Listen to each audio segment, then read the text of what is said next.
What's up, ladies and gentlemen? Welcome to SpawnCast episode 125. Got a lot of stuff to go over today because we had Gamescom that Nate actually turned out he might have been a bit correct on that one, right, Nate? Because it was underwhelming, apparently.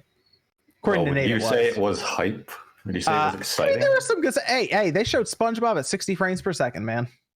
Look at Jordan. Jordan's already nodding. The highlight of Gamescom was SpongeBob. Oh man, if that's the highlight, there's some problems, bro. Watch your mouth. We did get a Sega AAA game. We saw some PS5 dev kit leaks apparently, and a developer might be in trouble for that one. And it sounds like Nintendo Direct might be coming up. In fact, Nate's apparently dropping hints on certain forums about things even over here. So it's been a week. We're gonna go over all kinds of stuff today. We have our guest tonight. It's Rax the Great. Rax, what's going on, man? How's it going, guys? Thanks for having me again. You did a video pretty recently, actually, on September games, right? I did. So you had fire in the thumbnail. So I had fire in the thumbnail, so that means it is a fire video. Go watch it. No, just kidding. Yeah, Rax's channel's down below. If you guys are not familiar, you should go check him out. He did a whole video on September releases coming up to get you guys ready, because September is it's quite packed. There's a lot of stuff happening in September. Yeah, so there is. You should go check him out there. Thanks for joining us tonight, Rax. I appreciate it. No, thanks for having me. Yeah, so you're riding your bike around a lot, so you're getting fresh air now. That's true. It's a good thing. It's a good thing. Make me feel good. Good. Jordan's with us tonight as well, opening some Yu-Gi-Oh cards I saw. Yeah, for once instead of some Pokemon cards. Hey man, you gotta change it up sometimes. You gotta pivot. Yeah, people asked for it. Surprisingly, I was working on a video for it, and people were asking me to open up Yu-Gi-Oh, so it just kind of worked out. Are Yu-Gi-Oh cards still really popular like that? I would say they're more popular competitive wise than collecting wise, but that's just how I see it. I go for the nostalgic bait Yu-Gi-Oh stuff. Like what I opened up was like reprints of old decks, basically. Well, let me ask you this: is it more popular to collect Pokemon cards than Yu-Gi-Oh cards? Then, like just straight up collecting? I guess absolutely. At that point. Yeah, I think I just started selling them at my store, and we sell a lot of both. But people come to collect the more people that come to buy the Pokemon cards are literally looking for specific cards because they're trying to fill a collection. That's literally what they say. But the people that come in for Yu-Gi-Oh cards are like, here, I want to look at singles. I'm trying to build a deck. Those are the two terminologies that they always use when they're coming to shop. So yeah, I would say Yu-Gi-Oh is definitely more focused on, the aspect of playing the game. But also me being at Worlds last weekend, that's why I wasn't here, because it was in DC. There's definitely still a very huge competitive TCG scene for Pokemon. So I don't want to discredit that at all, because I know some of the players and they are insane, like into it, and it's great. But yeah, no, that's what I've been doing. Just doing Pokemon, and I guess today I did some Yu-Gi-Oh. I also want to make this announcement so I'm held accountable for it. Two things I want to announce real quick, some personal stuff here. One, I've lost over 20 pounds. Oh, wow. Good job. So thank you. There was a bet. I don't know if it was public, but I said if I don't lose 20 pounds by the end of the year, kick me off the SpawnCast. Hit that deadline a little early, so we're still going. I need some receipts, bitch. No, I'm joking. I got them all on my phone.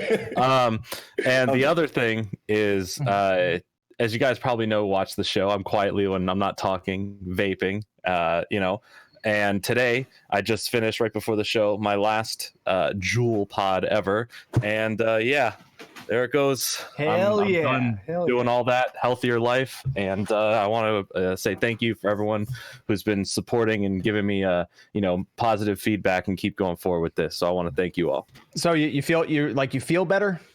I am. And everything that healthy lifestyle. I've been eating better. When I was in DC last week, I went to this place and I got this like broccoli bowl, right? And it was I don't know what it was, but broccoli has never tasted this good. Yeah. And I'm finding like enjoyment in health foods, and I think that's very important. Good to hear, man. And the cardio and everything helped too. Yep, 4 miles a day still every day. Good stuff, man. Good to hear. Very good, man. Very good. Thank you. And we got Evan with us tonight. Yep. How's it going, Evan? All right. Streaming the Mixer and to YouTube. So if you prefer to watch on Mixer, you can watch it on there as well. But Evan's got that all locked down. Let me have on my screen the large picture of Nate. I don't know if that's the same. They got it as well. Okay. They got a big picture of Nate and his icon. Okay. Nate, what's going on tonight, man? How's it going? Not too bad. Not bad. All right, good. You seem to have a lot to say about Gamescom when we were off air, so that'll be interesting. Then we got Max. Max doing a big review for tomorrow, right? Yes, over on my channel, Dreamcast Guy, tomorrow morning I can finally talk about Control. A lot of you know this. My third favorite game of all time is Alan Wake. I've beaten this game like 20 times. I got a lot to say. It is a big video. I have a lot of gameplay. I recorded it all in the PS4 Pro. There is some graphics in there that seem like a tech demo. So just go to the channel tomorrow morning. I'm going to have a big review up for Control. I'm checking that out because I was planning on buying it. I just need a little bit more of a positive reinforcement to go put the money down on it. But I was looking to buy it anyway on Tuesday, so I'm looking forward to it. Very cool. I try and show a lot of the weapons and abilities and stuff. That way people can make an informed choice. Because I feel like by the end of my video, you're going to know if this is the kind of game for you or not. Because I feel like some people, it's for a particular group. Okay. Very good. Very good. Then OJ is joining us tonight. What's going on, man? How's it going? It's going pretty good. Just been still working on my Fire Emblem review. I'm about 70 hours in, man. I've got to just. Hey, it's a long game, you know. It's a long game. Like a lot of, and I'm playing on hard classic the first time through, so it's a long game. I've been doing pretty much everything that you need to do in the game. I've been recording a ton of footage, so the review will probably be up this week because I'm pretty much at the end of the game. So yeah, my review is going to be going up this week at some time too. So that should be fun. Cool. Okay, very good. Yeah, it was a fun week. Everyone get a chance to play some games, play some Dragon Quest XI demo, play. Well, I know Mac's been playing Control, obviously, And Grandia. Oh yeah, you're still on that, huh? I figure you would have had to move on to because the games are coming out pretty quick now. And we're getting Call of Duty dropped on us randomly and all this stuff now. Yeah, so I played a bunch of that. I've been playing a bunch of the Grandia collection, and I actually wanted to do a follow up. I've been getting tons and tons of tweets and messages, people asking if I still think that the new Switch is worth it, because I've been playing it a lot while away. I've actually been using my Switch almost exclusively handheld. I love it. Holy crap. Like, I definitely think now that I'm like actually hitting the battery limit every time, I love it. Like the fact that I can play this thing all freaking day and just like juice it up at the end. Definitely. I feel like you'd get some good battery life out of Grandia. Yes, it seems like it's at least 10 to 12 hour charge. So, and since this game is only like 20 hours long, you can beat this in 2 charges. I was gonna say it's like all day life then with that game. Okay. Yeah. Nice. Very nice. That's good. I need to go back to that. I was playing it, and then I realized it was going to be a long game, and then more and more and stuff. Once that Dragon Quest XI S demo came out, I was in trouble because I had to jump over to that. Yeah, I was playing that too. It's great. It's great now. Dragon Quest XI S is out now. Now I can talk to people about Dragon Quest XI. That last year, no one was playing it with me, so now everyone's playing. Everyone, like, I think. Let's see, Nate is playing it now. Max playing it. OG's playing it. Evan, did you get 11S at all? Did you get the demo? Nah, I've been watching people play it. Okay, Evan didn't grab it. I was playing 11 with you last year. Oh, okay, yeah. You were playing it last year too. Yeah, I remember you were saying once they started dropping the content for the Switch, saying what was coming out, you're like, I'll wait for the Switch version now. And I was like, I guess that makes sense. I stopped after I got to the credits part, and then after that, there's like a ton. There's like another 30-40 hours after the credits hit. I put about 30 hours into the game before I was like, oh snap. And then I started hearing like some like a little bit more information on it, like before they revealed stuff. And I'm like, okay, I gotta stop playing. Yeah. The Switch version is gonna be dope. I mean, it's gonna be really good. So I just stopped playing. But I put 30 hours into it. The PS4 version is great. PS4 Pro version looks so clean. It looks great, but it's like the graphics and like how clean it looks doesn't match like the voice. It feels like you're playing like a soundboard on an NES, but you have PS4 Pro graphics. Oh yeah. They definitely spent some more time on this game though. I'll give them that. Like they basically went right back into development for the Switch version. So they're doing a lot there. But the 11S demo is interesting. What do you think of it so far, Nate? It's been fun. I wish they gave us the 2D mode to play in the demo. That hurt. When I started it up and it was like, you can't do 2D. I was like, oh, that's the one I wanted to play. It's like they almost mock you with it. Like, yeah, there's a 2D mode, but you can't play it here. Like, thanks. Like, but you can play the game for 10 hours. Like, cool, but I really want to play, 2D mode. And they're like, no, too bad. Yeah. And if you go to it seems like you can change almost on the fly. If you go back to the church where you save, it's like a little grayed out option right now. It's like change to 2D mode or change to 3D mode. So I guess when we get the 2D mode, you can just change out whenever you want to save anyway. So you can kind of do it on the fly. But yeah, so we're basically going to play the first like 10 hours of the game without 2D mode unless we go and restart. And I mean, you put that kind of time into the demo and it carries over. Probably not going to do it. So yeah, it ain't restarting. No. I mean, I technically am, but yeah, because from the PS4 version. But it's a 10-hour. That is crazy. I thought the demo that they announced was going to be like maybe the first town or something, like an hour, and you go into the fields and fight a little bit, and then you're done. But this thing is like legitimately an entire game almost for some like like action games that are 10 hours long. So. I like it. I'm hoping that means it sells. So that's my big thing right now is I feel like not nearly enough people are talking about Dragon Quest. Like we're excited about it. A couple people in chat are clearly excited about it. It didn't sell great on PS4. I'm hoping that it like finds a second life on Switch. Well, it's because it came out right when Spider-Man came out. It didn't sell great, but I think they did sell pretty well in terms of total Western sales. I think it was one of the higher ones. It was in, I know in Japan they did really well, but like, remember on the MPDs, it was like, I think it was, I don't even know if it got in the top 10 on the MPD. It did terrible in America. I thought it was like 12 or 13 on the MPD chart. Well, yeah, it did terrible over here. So I got a free copy from Square on PS4. So I want to buy it just to try and support them. I want to buy it purposely on Switch. Just I feel like you got to really vote with your dollar more and more. I'm really a big believer in that. So I'm going to buy a copy just so I can make sure we get another one. We could probably find the MPD. Was it November 2018 chart? I think is what it was. It's been October. I'm sorry, September. Yeah, September. Yeah, September. Dank Meme Center says Dragon Quest 11 got bodied by Spider-Man. Well, yeah. I mean, Spider-Man came out like what, a week before? No, same day, didn't it?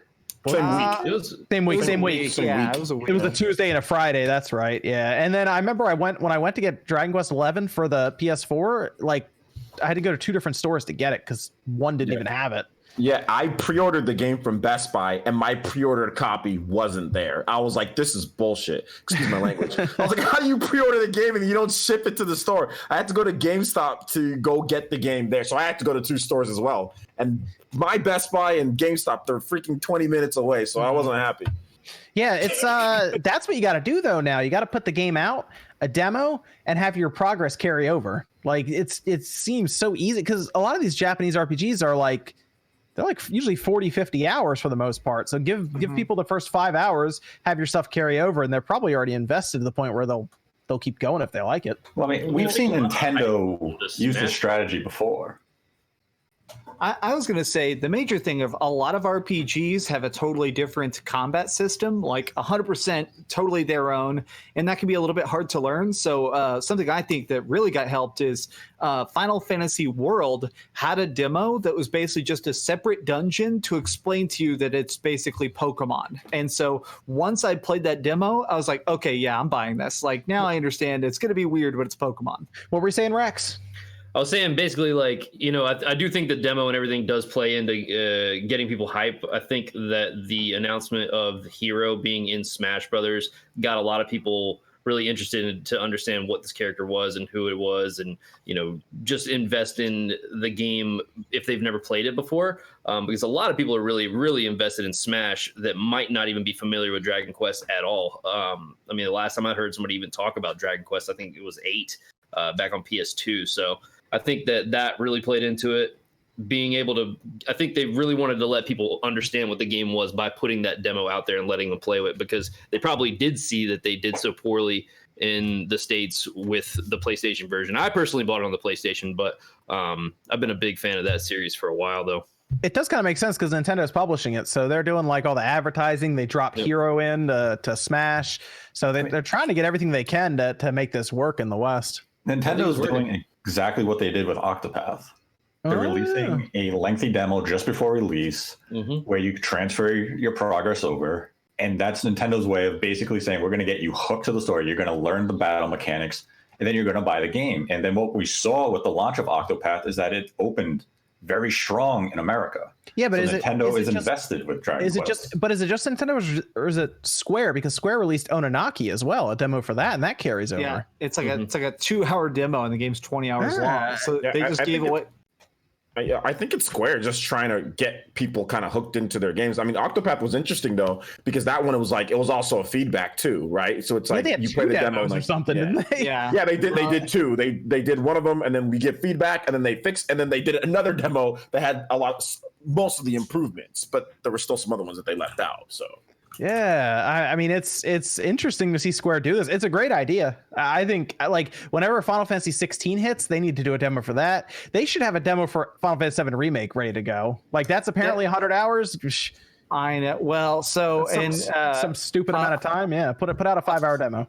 A couple of my friends have gotten in trouble, but they had a big floor demo at Gamescom, and you weren't supposed to film it. But a couple like dudes walked up there, a couple French dudes like weren't able to communicate, so they filmed the demo and posted it online. So a bunch of the Final Fantasy YouTubers were sharing it around. It looks like that demo is really packaged and ready to go. I'm surprised. I feel like we may get that soon. It's pretty long. I mean, it shows the combat. You see all the menus. You see the UI. I think there's some. I think. That might be a strategy. We might see that. Like, we might see a Final Fantasy 7 Remake demo just based on what Square's track record's been recently, and that would be amazing. The only game that didn't, and a lot of people are bringing this up, is remember there was a Kingdom Hearts 3 demo, but the only way to play it was at Disney World. So there are some people nervous that there will be a demo for Final Fantasy 7 that they just keep taking to events forever. Well, I guess the hope for that, I guess, is like, oh, there's Disney characters in it. Disney wants to, put it in their convention and all this stuff. I don't know. You see, 7 doesn't need a demo to sell. It's going to sell on name recognition alone. It's Final Fantasy 7. But it will make me cry. Means, that's 8 million people are going to buy it. It will make me cry giant salty tears of pure passion. Mako passion. But I mean, Nate, they're like kids right now who never played 7. Like, I think the problem is what do you make if you release the floor demo? But you see, the floor demo of Final Fantasy 7, like what they had at E3, is about 45 minutes to an hour. Right. It's a fairly lengthy demo to give to the public. And we don't know exactly what episode 1 is going to have in terms of content. Like, they're saying it's this massive demo that's going to take you 40 hours, but that's Square. They always oversell exactly what content a full game has. They'll tell you, something like Final Fantasy 15 is 150 hours, and then people say, well, I beat it in 50. Well, so what are we actually going to get from Final Fantasy 7 episode 1? Like, do you do the original demo? You cut it off with that first boss battle with the robot and the reactor? I mean, you could, technically. And the demo is just the reactor. They remove everything else that they've actually shown on the public. It's just you walk here, you fight him, you fight the scorpion, done.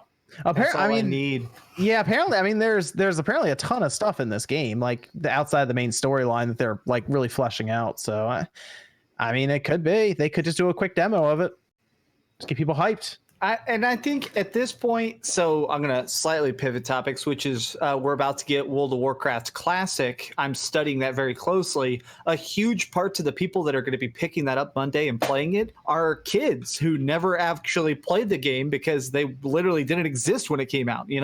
I think that there is a big group of people who are interested in the Final Fantasy VII Remake because they weren't even swimming around in their dad's balls when the first game came out. So a demo could help sell them. I would be all for a demo, mostly just because I want to play it now and not have to wait till next year. But I'm hoping Square continues this trend, at least the demo trend, where they just keep giving us more and more the games before they come out, and have your progress carry over. I think that's like the best strategy to do right now. Definitely. What about Nate? Nate, what weird game have you been playing this week? Hit us with the weird game. It's a weird game, but it's a good game. Okay. It is Creature in the Well. I'm playing that one. I'm playing that one too. I don't really understand fully what I'm playing because people are like, "Oh, can you compare it to something?" Like it's a dungeon crawler where I'm smacking a ball around like a pinball game with electricity to unlock stuff, and like there's no combat or anything to it, but I'm still finding the game intriguing. So is it like Fire Striker on the Super Nintendo?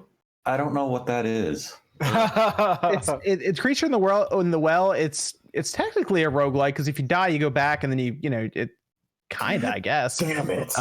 But I don't. It's like a brick breaker, but you're walking around the world instead of being on the stage. So I've been playing another weird game. You kind of just have to look at the gameplay for it, to be honest. Yeah, but it is interesting. I will say that it is an is interesting game. Yeah. What do I have? I have 20 minutes of footage up on the channel for it. Yeah, so you go through. You're basically. I mean, it's basically on like on a pinball table essentially, and you walk around basically hitting the ball back and forth. But you go to different rooms and you collect electricity to open up different doors. Yeah, and then based on then there's like secret rooms where you get a better weapon or better. What's like the secondary thing you have that you gain control of the ball temporarily? Oh, you have like the sword that you like. It's a charge strike and it like stops the ball in front of you. Keep hitting it, it keeps charging electricity, and you smack it. It's such a. I think the reason it's intriguing is because it's so different. Like we don't see a lot of games now that come out that are just different. This one is. You can't compare it to anything. No, it's a puzzle roguelike pinball game. Without a pinball but table? it's an action adventure as well. Yeah, it's an action adventure with really no enemies outside of a creature's hands, and he shoots things at you that you can destroy with the ball, and then you have the machines that shoot the balls at you that you can gain control of. It's an odd concept. Like it's not a very long game. I think I'm about 60% through, and I'm maybe 2.5, maybe 3 hours so far. So it's probably only about a 5-hour game. I don't think it's super long, yeah. But it's intriguing. Yeah, it is interesting. It's like I said, it's different. What's the other weird game you're playing though, Nate?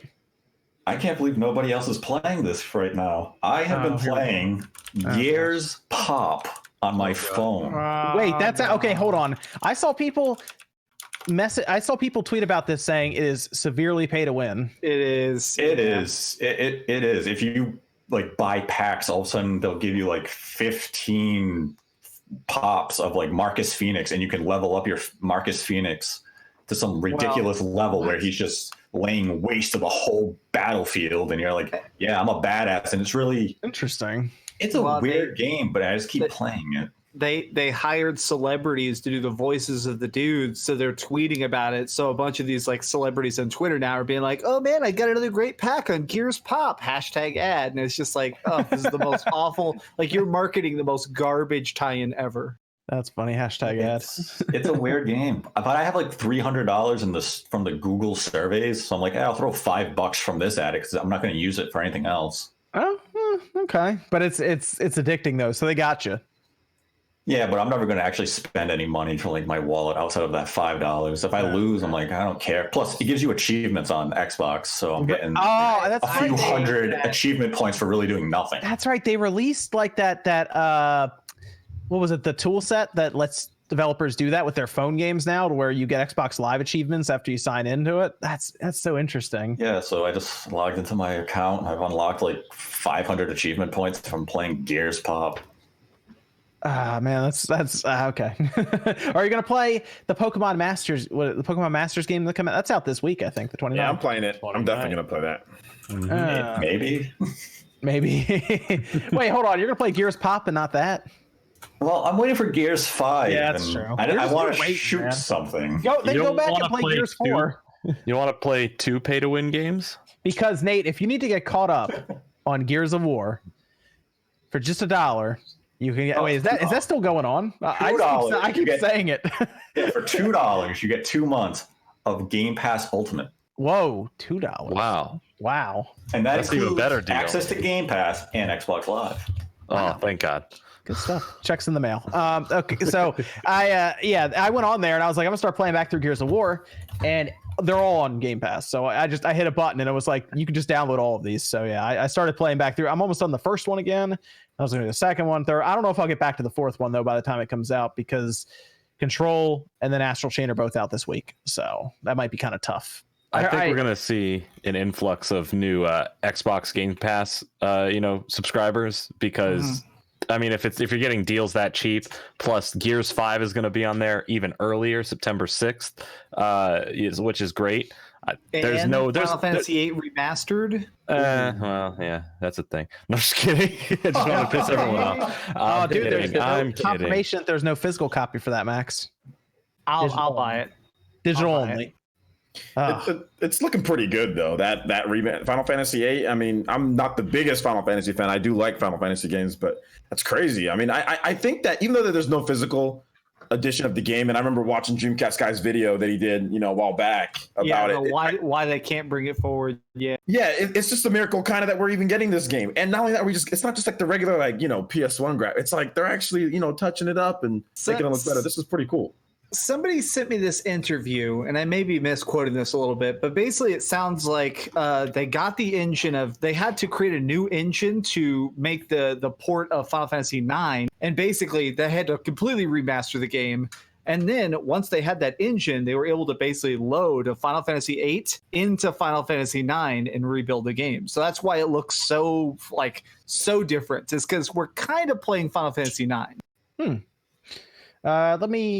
Let me go over to the super chats. It's about 9:30, and then we can get into some of our topics here. Real quick, Rax, what have you been up to? What have you been playing? I've been playing a lot of just random old stuff. Nothing really current. I've been waiting for Astral Chain, so I've just kind of been cleansing my palate, waiting for that. That's true. It's tough. It's tough to start something new if you know you're going to be picking something up for the week coming up. And but yeah, I get that. Like I said, Control and then Astral Chain. So I'm I don't know if I really want to start anything new right this second. So yeah, I get that. I played some of the Yu-Gi-Oh game for the Switch. Legacy. Oh yeah, that dropped too. It's there is a lot to it. I forget the number of how many duels there are, but it goes through every iteration of Yu-Gi-Oh and all the main story duels, and you can choose either to build your own decks throughout playing or use the story-based decks for those battle, which I think is a really cool feature. But it's really in depth, and it runs up to the most current series, which I think it's Brains, but you said it's a V instead of a B. So I'm playing through it. Put a few hours into it last night. Pretty fun. I mean, it reminds me of the Yu-Gi-Oh games that I played on the Game Boy back in the early 2000s. Oh, the Game Boy Advance? Yeah. Ooh, so those were good. Yeah, because it focuses on the key moments of the story. The animations are just told the cutscenes where PNG will pop up in some text, so nothing too special. But if you summon certain cards, show famous cards, they'll have this whole 3D rendered intro. If Blue Eyes White Dragon or Dark Magician comes on the screen, they do this whole oh, it's epic, what's happening, and then you cut back and it's just cards attacking each other on the screen. But no, it's fun. It's good playing a Yu-Gi-Oh game because it has been a while for me getting into one. But that's about it. I finally played some games this week. Nice. All right. Very cool, man. Very cool. Let me jump over to the super chats and the Streamlabs as well. This one's from Bald Sense 16 saying, if Nintendo finds a way to get out of its own way and fix its online service, which means including the basic online services Xbox, PlayStation offer, could the Switch be the best console ever created so far? With parentheses. Personally, games determine that. So, I mean, then it'd be online, what about for systems that don't have online? Super Nintendo didn't have standard. So are they not included in this, So for me, it's kind of games determine that more so than online, but that's just me. Okay. I got maybe they're thinking all around, everything, I guess. The actual system itself? I guess just all around. Would you, I guess you could, I guess technically you could compare the Super Nintendo to current times if you remove the online from both of them, I guess. Maybe they mean it'd be hard to deny or debate it, really, is I think what they're to me, I'll say that overall, over the course of the last 2 years, my love for the Switch has grown exponentially. Every problem I've had has been fixed. I was oh, there's not enough AAA games. Oh, here we are. The indies are all kind of the same. Oh, they managed to get diversified. Oh, the online kind of sucks. Oh, they're actually improving it. We're probably about to get Super Nintendo games. So to me, if they fix the online and it becomes really good, I mean, that definitely puts it in the upper echelon for me. No. Okay. Yeah, I mean, I guess if you go by games in general, and you eliminate the online, you could make I think you could make a case for the Switch, but I think right now I look back and I still look at the PS2 just because of how vast its library is. Yeah, and that's the trick. I mean, it's a subjective topic because I mean, if you really enjoyed the Super Nintendo because of what you were doing around that time as a kid, you're gonna love it way more than the Switch when you're adulting and paying taxes and occasionally playing the Switch. Like it's not good. True. Okay, that makes sense. Let me go through. Evan, you want to hit us with the Discord question while I pull up the super chats on YouTube? Just see if anybody's looked into this. What do you guys think of the revival of Minecraft? It's confusing. Is that because like PewDiePie started playing Minecraft again, and that really like kind of kicked it back up into popularity? I don't know. Well, I thought it was. Sorry, it was partly that like that made it like widespread, and he's about to hit like 100 million here in like 2 hours. Wow. Okay. Yeah, and so his videos. That's why he's been doing it a lot because it is so big. But there was like a rise of it coming up right before he started doing that again. And to think about it, 10 years ago for us doesn't really seem like, oh, that's not super nostalgic yet, right? But there's a lot of people who 10 years ago were kids, like younger kids, and now they're going back and being like, I remember this game from when I was 5. Yeah, there was or whatever. There was a video I watched before this of a guy talking about it that way, where he must have been like 10 or 12 recording this video, and he was like, oh, that was my childhood. I'm sitting there like, oh, there are people like that. I didn't notice that. Exactly. Well, so they're going through that nostalgic, like, oh, let's bring this back right now, and it's doing great. So that's pretty cool. They've also apparently just been doing a lot of quality of life updates of just streamlining stuff and making the tech inside of it better and stuff. So I've heard it's one of those games that just keeps getting better, and I think the zeitgeist is just shifted back. Well, they left both versions open too, the Java and the specific Microsoft version. So there's a lot of mods as well that you can get into for it, like a ton of them. Mm-hmm. So I mean, what did they send him for that? Didn't they send him like a Ruby play button for getting to like 50 million? 50 What did they send million, him for 100 million? At 100 million, Susan Wojcicki, the CEO of YouTube, is just gonna fly there and like punch his enemies or something. Well, I forgot what they. I think they're gonna give him YouTube. So The keys. It's like Highlander. You become the new king. Well, what's next after Ruby? I guess I'll just figure out the next like. I don't get the contract. They gave T-Series something special. Like I don't know if it was like a digital thing or not. Who do you even give? He'll probably Who do you even give an award at T-Series? Like who do you give that? The to? CEO. Just like whoever owns it. Somebody owns that channel contractually. I'm sure one person owns it. I'm pretty sure PewDiePie is going to turn into Neo from The Matrix and literally like. I'm pretty sure that's going to happen at this point. I hope his 100 million. I do love his 100 million. Is that of like him like flying away like the end of the original Matrix? A box just pops They up. already have Diamond. A box just like pops up in the middle of his right? screen. He can type one person's name. It just deletes their channel. Just gone. You could choose anyone. Yeah, what if he goes to that point and it just ticks over and it just goes back to 0? Like it just like an odometer. Y2K. But I'm just saying, you guys think Keanu Reeves is Neo? You'll be surprised when he comes. I don't know. I don't know what to do. Neo. They'll come up with something. They'll build it out of something and send it to him. That's I guess what you would point to for Minecraft, something like that. Yeah. Also, I mean, these like technically, it's I guess you consider it like a fad, and I guess they're cyclical. They come back around. So Yeah. Yo-yos were back in for a while, a bit ago. We're probably due for a yo-yo Talking about resurfacing here. I'm telling you, man, they're little whilers. They were super popular again for a little while. Fireball. Adult coloring books. I sold about $1 million of adult coloring books because there was like a weird like hippie trend that randomly came back, and all these parents were smoking weed and doing Harry Potter coloring books. See, there you go. No, it'll be the same effect with Fortnite. Like Fortnite's still really popular right now, but give it like 10, 15 years, and it's going to have this huge resurgence. I feel like Fortnite's fallen off a bit, like a little bit at least. Is that just me? I would say Minecraft's really pushed it out of search. But after like that 16-year-old just won 13 million, like it's still super big. It's going to be around for a while. Oh yeah, 13 million? I thought it was like 3 million. It's 3 million. 3 million. So did I say 13? You said 13. My bad. At this weird, I was at this convention last weekend, which is why I wasn't on the SpawnCast. And there was this kid there. Well, I guess that kid, he was like a 20-year-old dude who competes at a bunch of like Apex tournaments and Fortnite tournaments, and he's way too into it. This kid has only played first-person shooters his entire life. All he does, and he was telling me about how much everybody hates Fortnite now because of the mechs and stuff. Well, I was talking to him for a couple hours. He ends up coming over to like my area of the hotel, and we were playing Switch. He could not play Mario since he'd only played Fortnite like his whole damn life, and games like Counter-Strike and stuff. He did not understand how Mario worked, or like drifting in Mario Kart. I don't know. So I think those kids are why Fortnite is big right now. And once those people move on, that game's gonna die in a day. Lycon Zero says, question about the format, can you insert another blank picture to balance out the roster so there's not that huge picture of nothing on the screen? Are you talking about No. Nate? No. Nothing. big picture of nothing. I am the hype.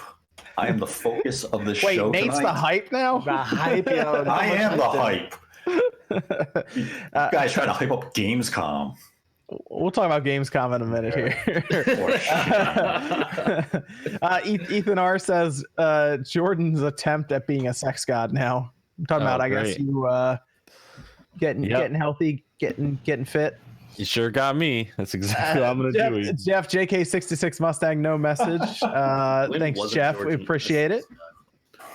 Nasil says, I watch you guys every week, but never contribute. All I ask is please let's somehow make Droglade or Baton Katos known so it can be remade or something. They were amazing games. I saw him commenting, so I went ahead and pulled out. I actually own a copy of Baton Katos or whatever, how the hell you pronounce this stuff. I know.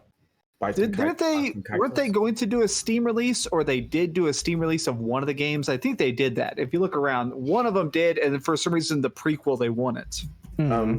There's been a little bit more information on that. Now, Monolith Soft has stated that they want to go back and do something like that, but Bandai Namco owns the IP. Yeah, they do own the IP. So there's nothing that they can do. It has to be a collaboration between Nintendo, Bandai Namco, and Monolith Soft in order to get that done. So it's like Capcom holding all these IPs, not doing anything with it. Yeah, there's just nothing. But I think that Baton Kaitos, it's like Nintendo owns them, right? They have their hands full with Zelda. They're always helping out Zelda games, right? They're helping out with Breath of the Wild 2. They have their hands full with Xenoblade, even maybe a new IP. They could be working on 3 Zelda, a new IP, and Xenoblade. So where's the time for Baton Kaitos or something in their old category, in terms of Xenosaga or something like that? There's just no time until they expand more or something. And this is pretty obscure. I mean, you have to realize remakes still cost at least a couple $1 million to do. So even a cheap remake better be profitable. And no one's really talking about this game. It's a card-based RPG. So for those who don't know, so that's tough. That's a tough sell in today's day. Especially if it's going to be larger scale, you can do like a full remake of it. It was a tough sell when it came out. Oh, absolutely. It didn't sell like crazy or anything like that. The best games that Monolith Soft has done in terms of sales wise, Xenoblade 2 is the best one that they've got at 1.73, and that's at the end of March, I think. So that's the best one that they've got so far. Juice Man Vaughn says, "What's up, John, OJ, Nate, and the fellas? Got 95 hours in Fire Emblem so far, and I'm now officially on the bandwagon. Best strategy RPG I've played since Final Fantasy Tactics. It's so addictive. And go Black Eagles." Yeah, it's great.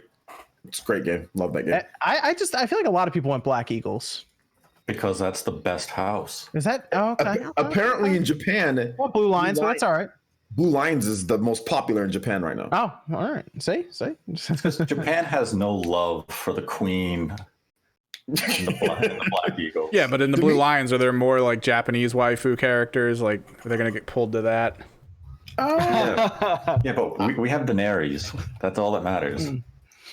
Riku Key 2 says, really excited for next gen PS5 and Scarlet are sounding like a beast. Also, whatever happened to Project Awakening? Well, you got an update on that at E3 for Project Awakening. Yeah, they showed a trailer. They said it's probably not going to release until next gen. Okay, so we gotta wait a bit. Okay, Project Awakening, new action RPG from Cygames. Okay. Black Eagles has the most waifus. So we gotta wait till. What do you think? What do you think? Nate? Going down your list. What do you Okay, I don't know. you think that's a 2021 game then? If they gotta wait till next gen? I mean, I think it's not going to launch. 2021. It's not going to be a launch game. It won't be a launch game now. Yeah, so probably 2021 at the earliest. Nile Tendo Power says, make sure to hit that like button. It really helps out. Thanks, Nile Tendo Power. Appreciate that. Let me go ahead and refresh that. We'll come back. We'll come back to the super chats in a bit. Want to get to some of the topics here. Evan, did you have another Discord question we can do before we move on to these? What is your guys' worry that the new Modern Warfare coming out might end up similar to the hype then crash of Battlefront 2? Battlefront 2, not like not Black Ops 4. It's not going to be. I don't think anything's going to be like Battlefront. Battlefront 2 was bad because they tied progression into loot boxes. Mm-hmm. That was bad. And it's EA. I did a big video about this. It did pretty well, so I'm sure some people in chat saw it. But I did a big video basically on Friday outlining how Activision is doing this thing where they release a game that is objectively awesome, and then over time they just cram in the most intrusive microtransactions, overpriced season passes, divided up map packs. That's what this is going to be as well. When it comes out, I guarantee this may be one of the best Call of Duties. And then over the course of a couple months after it, it's going to become a dumpster fire. I would agree with that. We're going to talk a bit about that when we get to the Call of Duty thoughts, Max, but I would agree with that from what you're saying there. I don't think it's not going to be Battlefront 2 bad, but I could see it being Black Ops 4 bad. I will say that. Mm-hmm. So we'll see. We'll see how that goes down. When we get to it, I want to talk impressions with you because you and I haven't talked about it yet, so we'll get to that. Yeah. Let's start up with the Nintendo Direct speculation. 18 random SKUs, mystery SKUs, stock keeping units showed up in GameStop's system specifically for employees to see for pre-orders. It's anyone who's worked in any of these retail stores, whether it's a GameStop or even a regular one like Rax works at now. You know that there usually you have different things in the system that that you would ring up for a pre-order. In this case, they're just empty SKUs, basically just placeholders. And at this point, this happens pretty much weeks before a direct takes place for the most part, or some kind of event. E3, for example, you might see these pop up. So now we're all assuming that there would be some sort of event or direct taking place. We assume in September, probably before they would have to announce games for the online service if they are going to do Super Nintendo games. So is everyone pretty much thinking that there would be a direct in September, or do people think it might fall to October, or does anyone think it's this week?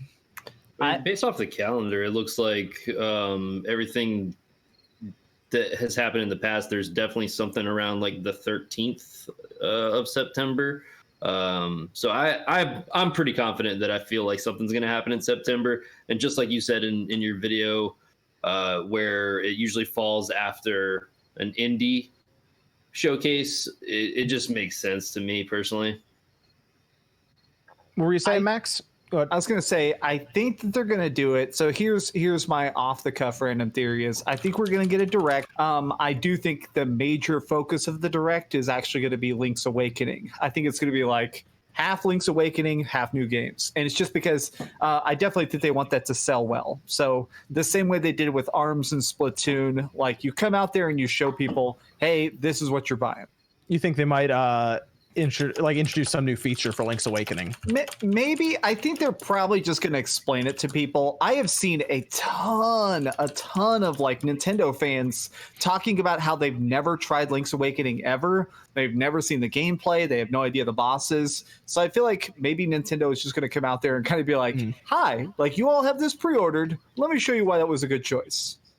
Yeah, I mean the game came out a long time ago, so yeah, it's going to be it's going to be new for a lot of people, I would say, overall. But all right, Nate, what do you think? What's your expert opinion on this one? There will be a direct in September, but it's not going to be like, I know people are looking at the patterns of history and saying, oh, it's usually the week of the 13th. I think it'll be the week before. I think it'll be the 6th, because remember last year's only happened on the 13th because it was delayed a week due to the earthquake in Japan. That's and right. This year has a very early Tokyo Game Show, which will start on September 11th. Nintendo always has these before the Tokyo Game Show. Next week doesn't really fit because it's PAX West. So you want to go through PAX West, come back from that, have the direct on like the 5th or 6th of September, a week before Tokyo Game Show. And that's when I think the direct is going to air. Either be the 5th or the 6th of September. Okay, I can see September 5th is a Thursday. That makes sense. That would happen because last year, like you said, we had it in that first week, but then they delayed it until basically the second week. That actually makes sense. September 5th. That's a week after Astral Chain's out, basically. Yeah, I could see that. And you were telling people about games, Nate. What's going on here?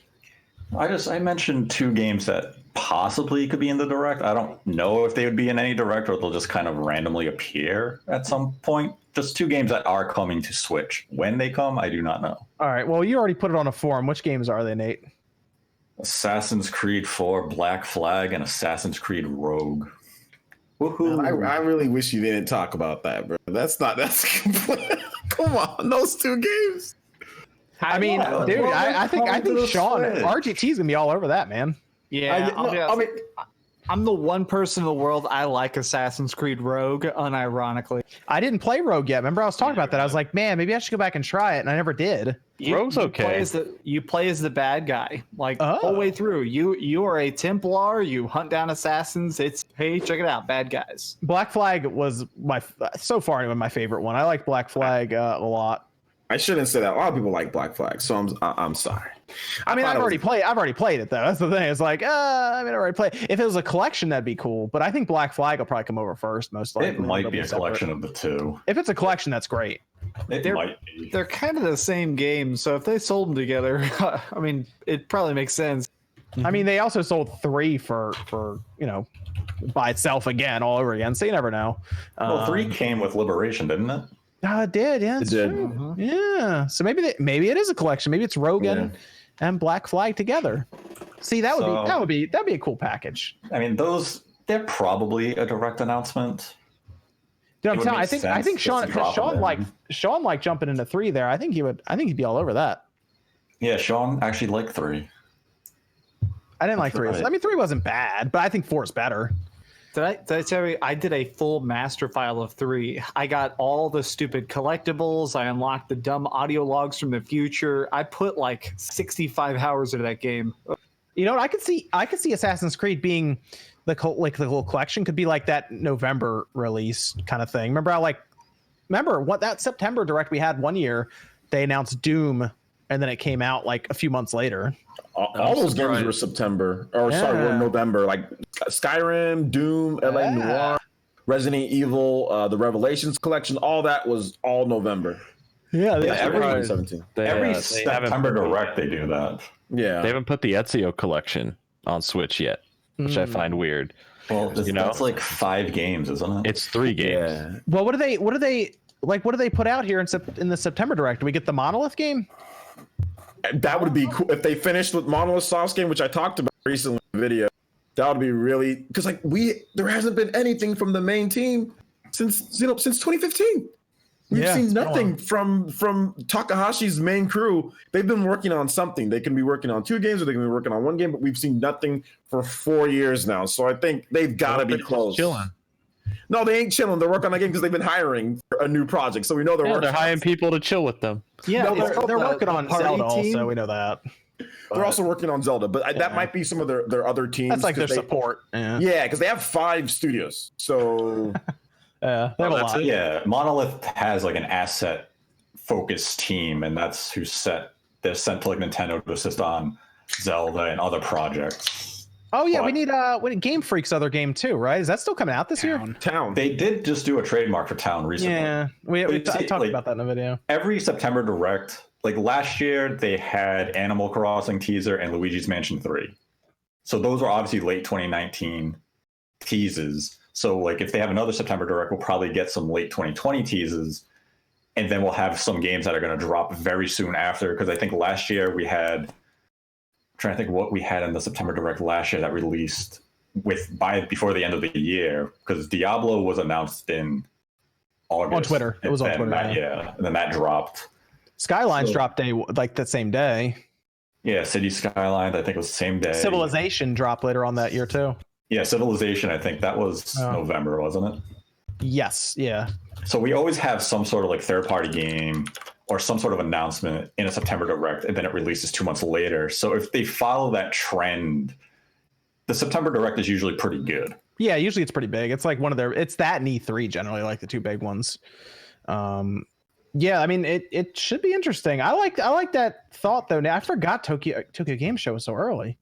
Yeah, you're probably like right. It's like the 21st or so. Usually it's a lot later in the month, but it's so early this year that Nintendo kind of has to position it that first week of September. Well, you heard it here, folks. Either you think either 5th or I think it's either 4th or 5th. I don't know if they do it on Friday. It probably, I think it'd probably be the same day as the kickoff for the NFL season, so it'll probably be that Thursday. Oh, okay, yeah, the 5th then. Okay. Because 4th is Wednesday. That's fine. Announce it Tuesday, the 3rd, and then roll in. Yeah. Okay. Cool. Well, what if they announce Super Nintendo games? Let's say they do, right?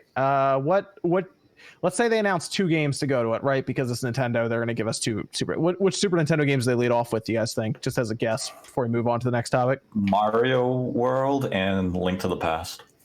Those are 2 safe ones, though. You don't think they'd do something weird?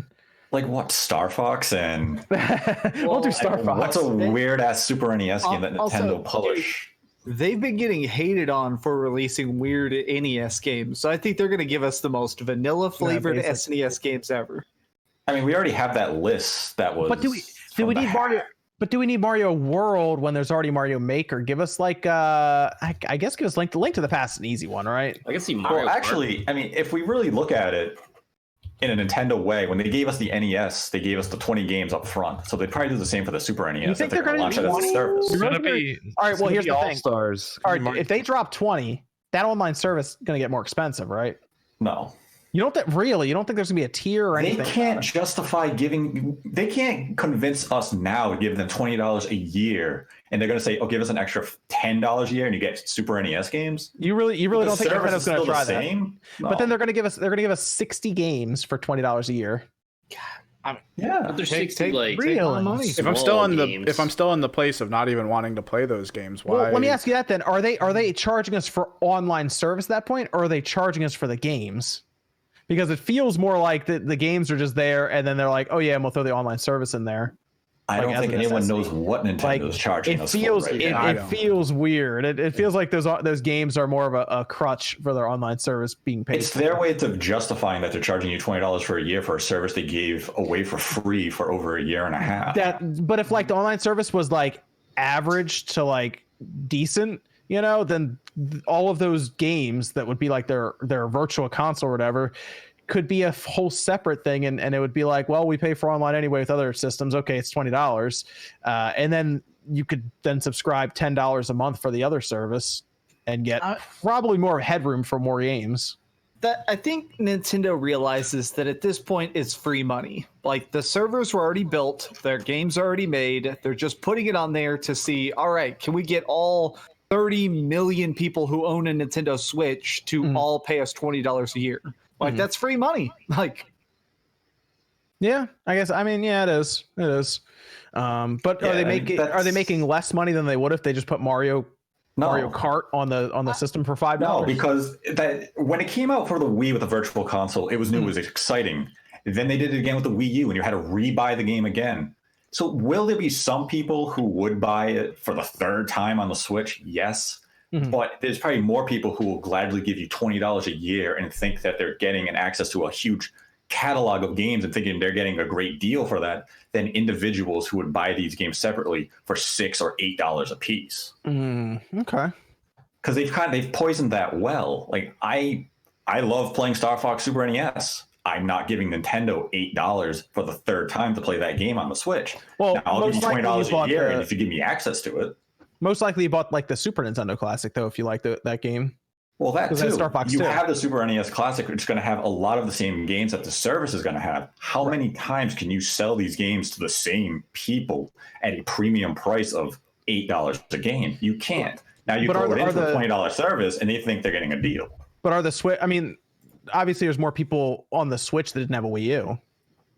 Well, nobody had a Wii U. But that's what I mean. Now they have a bunch of new customers now that probably haven't bought a virtual console game before. But emulation of these games are so easy on a PC or even your phone that getting that price to justify an individual purchase is more difficult. And some developers have said when they talked about the Wii U virtual console, sales of games weren't that great. Mm-hmm.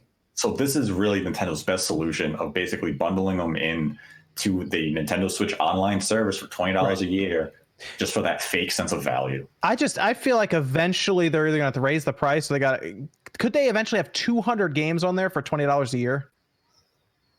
If they keep adding it over the next 5 years. Well, I mean, are we going to get to the point where we think we're going to add in like N64 games, or are we just saying we want everything? We want N64, we want Game Boy, we want N64. They raised the price because that's going to require more emulation. That's going to require more work. That's what I was about to say is what they may do is just roll it out year by year, layer by layer of like, all right, year 2 of the online program, we're now getting Super Nintendo games, no price increase. Year 3, you're getting Nintendo 64. Now it goes up. Maybe, and now there's GameCube. Like each time it gets a little more expensive because is it now it's like $60 a year for PlayStation Plus for an entire year, I think. So even if they keep increasing it $10 a year, then at the end they'll still only be $40 a year. Okay. So Nintendo Direct, we think Nate, you think in the first, that's actually a good point. So we'll stick with that for now. We'll see what we get out of that one. PlayStation 5 dev kit. This was weird. Did you guys see this thing online? Because it looks really funny. I wish we could have a picture up here for it, but it is such a weird looking device. There's a giant V on it. 1997 Civic in the Fast and the Furious movie. It is so strange looking. It's a giant numeral letter V. It's definitely a dev kit because what a developer decided for whatever. Why would this? I don't understand why they would do this because I was talking to people and I even asked you. I even remember talking to you, Nate. And you were like, why would he do that? He's in trouble now. And then like the next day his tweets are gone. I've been a developer for 20 years. That's the dev kit we have in our office. Well, guess what, buddy? You're fired because you just violated one hell of an NDA. And confirming the dev kit is stupid. It's a dev kit. It's a box. It doesn't mean anything. Yeah, it's shaped as a giant V, so I guess fanboys can fuck it. I don't know. I'm going to. Confirming that thing like, yeah, we have that in our office. We know you have dev kits. Why did you go out of your way to confirm that that's the exact model sitting in your office? And he was like a conceptual artist. He wouldn't even really see the box or work with it. Instead, he's going to lose his job to confirm a piece of plastic. Yeah. So the reason I think it's shaped like a V isn't any other reason other than I think it's so it can be stackable. Oh, you think? No, it's V for 5. I mean, I get that. I don't think they're going to go if they go Roman numeral, that's going to be super weird. No, I don't think they would for the actual branding. I just think they're doing that on the console because you can't really make the console look like a 5 without it being even weirder. So I think it also might be just for hypercooling. One of the few complaints I ever hear about the PS4 Pro is that the standard PS4 its fan speed is crazy. So maybe I think that they're trying to get ahead of that. And next gen, we're going to make it hypercooled right at the start. It apparently the person was from Codemasters. Is that what I'm seeing? I looked on Twitter. Yeah, Codemasters. Why would someone from Codemasters? Obviously, they're working on it. Well, there you go. Codemasters working on a next gen game. So there you go. Right. Yeah. What's even weirder is it took a whole day for anyone to even find his tweet, and then retweeted it, and all of a sudden everybody caught wind of this random confirmation of a dev kit. And it's so stupid. I don't really know because dev kits don't really matter to us, which is the funny thing. Like if you're just playing the games, the dev kit's not gonna do it. Like if you're obviously someone who works with dev kits a lot because you're a developer, you might be like, oh, that's an interesting looking dev kit. I'll look into it. But for the most part, it's not gonna look anything like the system. I think the Switch's dev kit looks almost exactly like the Switch, which is weird. That was a big deal if you remember that. The original Xbox dev kit is just a fucking normal Xbox on steroids. It's just like 10% taller. So a lot of times they just make them like little PCs even. Like it's really funny looking sometimes. somebody leaked. It's very hard to find it, but you can actually find a couple of the pictures of the PS3 and PS4 dev kits, and they just kind of look like PCs. They look kind of like weird VCR computers. It's funny to see that, but yeah, people were thinking it's not going to look anything like that. It's going to look like probably, I don't know, it might look more along the lines of like an Xbox One X, not the exact same shape, but it'll be like this low profile looking system for the most part. Like it's not going to be flashy or anything. You think? Like, I don't know. Maybe I'm crazy talk. I could imagine it having a weird shape. You think so? You don't think it's just going to be a basic like square rectangle box basically? I don't think so. Just because they've done the exact same rectangular box over and over and over again, and I do think that they want to try and stand out with the PS5. Since it's supposed to have so much rounded. I definitely think it's going to have something. I think they'll still be stackable, but I do think that they're going to try and do something different, mostly because some of the marketing and some of their talk makes it sound like they want this to be their penultimate system. It's full backwards compatibility and everything works and it soups up your existing games. I can imagine it look like a big dumb V. Okay. I don't know. I think it's going to look super basic, but I mean, we'll see. I mean, the rumor is, I guess, February, so we'll see what it actually looks like there. But I don't know why they would put that out. Their tweets are gone now, so somebody got in trouble. That's the weirdest part. Like, the guy had to know, since he's been developing games from like the 90s, that you don't confirm the dev kit on social media. And then if you actually look at his Twitter account, he just retweets random stuff. I mean, we're still like, I mean, if you really think about console generations, social media is still kind of new to like console generations as they're happening. Mm-hmm. Like, you really think, well, I mean, one of the PS5, that was 2013, right? Mm-hmm. When that was all going down, 2012 even. And then even before then, it was like 2005, 2006. So this is... You have to think, so social media has really grown a lot to this generation. And a great example of that is, did you know that somebody got mailed by accident a complete Xbox One about a year before it was revealed? That was funny. It was like zebra. It was like zebra like striped. Yeah, apparently they were actually hiding their prototypes, and they put it inside of a laptop box, and somebody picked up the box and actually mailed it to somebody by accident. If that were today, that dude would have done a giant video. He'd have tweets all over the place. He'd be like doing interviews with IGN. Instead, he just called Microsoft and went, "Hey, I think you mailed me an Xbox." And that happened with the Switch, where do you remember someone got a Switch email or mailed to them early by accident or something? No, that guy stole it from a distribution site. Yeah, he did steal it. I thought confirmed. He stole it, and they basically said, "You're giving this thing up, or we're going to sue the living hell out of you." Oh, he did. Okay, here. Oh, okay. Well, okay. And I remember that somebody found that they immediately tracked like the exact warehouse and how he got it in like a day. And they're like, "Oh, Nintendo ninjas are scary." Well, if you steal it, it's gonna happen. Man, that's crazy. Evan, do we have any other Discord questions? We have one, which I'm kind of decompress a little bit. What do we? It's one of those things where it's just not worded right, but I think it's about Microsoft and their plans with their first and I guess second party games. What do we think their plans going into the future is? Is it going to be like a 1 year kind of exclusivity to their system and then it goes to other places, or are we just going to be looking at them kind of? So this was interesting, right? Because we saw we were talking about this too, Nate, where they had. There was that quote from Microsoft. I think it was Matt Booty who said that no more plans going forward about Xbox games or Microsoft games on any other platforms. And that was kind of it, right? That entire article has been misunderstood due to the awful headline by Game Industry Biz, and that turned into more of a mess than it should have been, because it wasn't saying what people thought it was saying. Yeah, it was. I mean, here's the thing. It's like when Gears of War 5 comes out, like that's not going to launch on the PS4 or anything like that. Basically, like whenever the Halo Infinite, that's only going to be on the Xbox and PC, right? But like Halo 3 or Master Chief Collection go to a different platform. Yeah, like the actual article was like, the headline was Microsoft has no plans to release more of their exclusive games on other platforms. But the statement given didn't match the headline. It was about prior commitments made ahead of acquiring game studios. So like Hellblade was coming to Switch before Microsoft acquired Ninja Theory. And then you had Outer Worlds was planned for other platforms ahead of Microsoft acquiring Obsidian. And that's what he was talking about, is saying they're going to fulfill their prior commitments, and then they're going to focus on Xbox development. Now, that doesn't mean games like we're seeing with Ori and the Blind Forest. It doesn't mean games like that will never come to other platforms.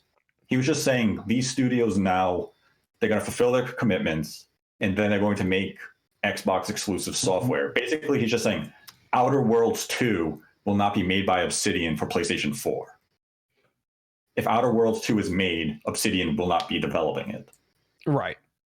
Well, and the headline was just awful. It means Microsoft can port and will continue to port games to other platforms. Ori is phase 1 of a long list of things that will come to pass. Oh, Nate with the foreshadowing here. Okay. They weren't just coming with Ori and then saying, yeah, it's the only game we're going to bring to another platform. I mean, Ori is a Microsoft IP. Them bringing it to Switch is a substantial deal. So Master Chief in Smash, is that what you're saying? I was gonna say, I picture you as Jesus right there, Moses, and you're walking out and you're like, this is just the first phase of things come to pass. Dude, Master Chief in Smash would break the internet. Like right. that would be an insanity if that happened. Like, literally everyone is here. OJ, what would break the internet more? Would it be Sora or would it be Master Chief? Master Chief, absolutely. Okay. The reason why Master Chief is because Master Chief is just like everywhere. You know what I'm saying? It's Halo, and you wouldn't expect it. People have already anticipated that Sora could get in at some point. He's been rumored or whatever the case is, but the problem is Disney. That's the biggest problem with Sora getting in. But that would be big. But Master Chief would that'd be even a bigger thing, in my opinion, for Smash Brothers, because he doesn't fit the prototypical Smash Brothers character. Almost kind of like when Snake was revealed, the internet wasn't as developed, but that was amazing for back in 2000. That was a long time ago too. Yeah. I mean, if that was in today's day, and let's say Metal Gear was still going the way it was, that would have been huge, because that response was crazy when Snake was, because like, what the hell, Snake? That doesn't fit Smash Brothers, So Master Chief would be the bigger one, because like everyone's like, okay, Sora has a shot. I mean, heck, I talked about how Sora even potentially has a shot, but Master Chief is a completely different type of character that people would be like, yo, that's crazy. How do they do a dude with a gun? Like that, not like a Joker gun. That's like an airsoft gun or whatever. And then he takes it to a fake world. Let's take his moveset from Dead or Alive 3. Yeah, and I love that. Have a plasma sword. Well, she was also and she do her grab move is she put a grenade on your chest, because it was, what's her name? It was Amy, who's one of the other Spartans and not Master Chief. But yeah, that moveset was great. Okay. Let me go to some of these super chats here before we move into Gamescom, which was probably Nate's favorite event. I mean, that was your favorite event of the year, right, Nate? You were all for that Sega AAA. The day before. Let me go. Panman8611 says, love the pod and all your content. Very appreciative to have this as a consistent fixture in my life. You got it, Panman. Thanks for tuning in on Saturdays with us. Matthew Hammond says, I feel sorry for people that can't understand Mario. Yeah, of my friend earlier that I was talking about, where Ollie played first-person shooters. It was weird to see. It was mind-blowing. What's that? They can't understand Earlier, I was talking about that kid who only played first-person shooters that I met, and I was trying to get him to play Mario Maker, and he just could not. Like, literally couldn't do it, even an easy mode level, because he just didn't have that vocabulary. Mega Nerd X says, a card-based RPG I'd love to see get a re-release is Phantasy Star Online Episode 3 Card Revolution. Game was wicked fun to play online on GameCube. I didn't play. That was always the one. Like, if you ever went to like a store and saw that on like the shelf, it was always super cheap, and you get really excited because you thought it was episode 1 and 2.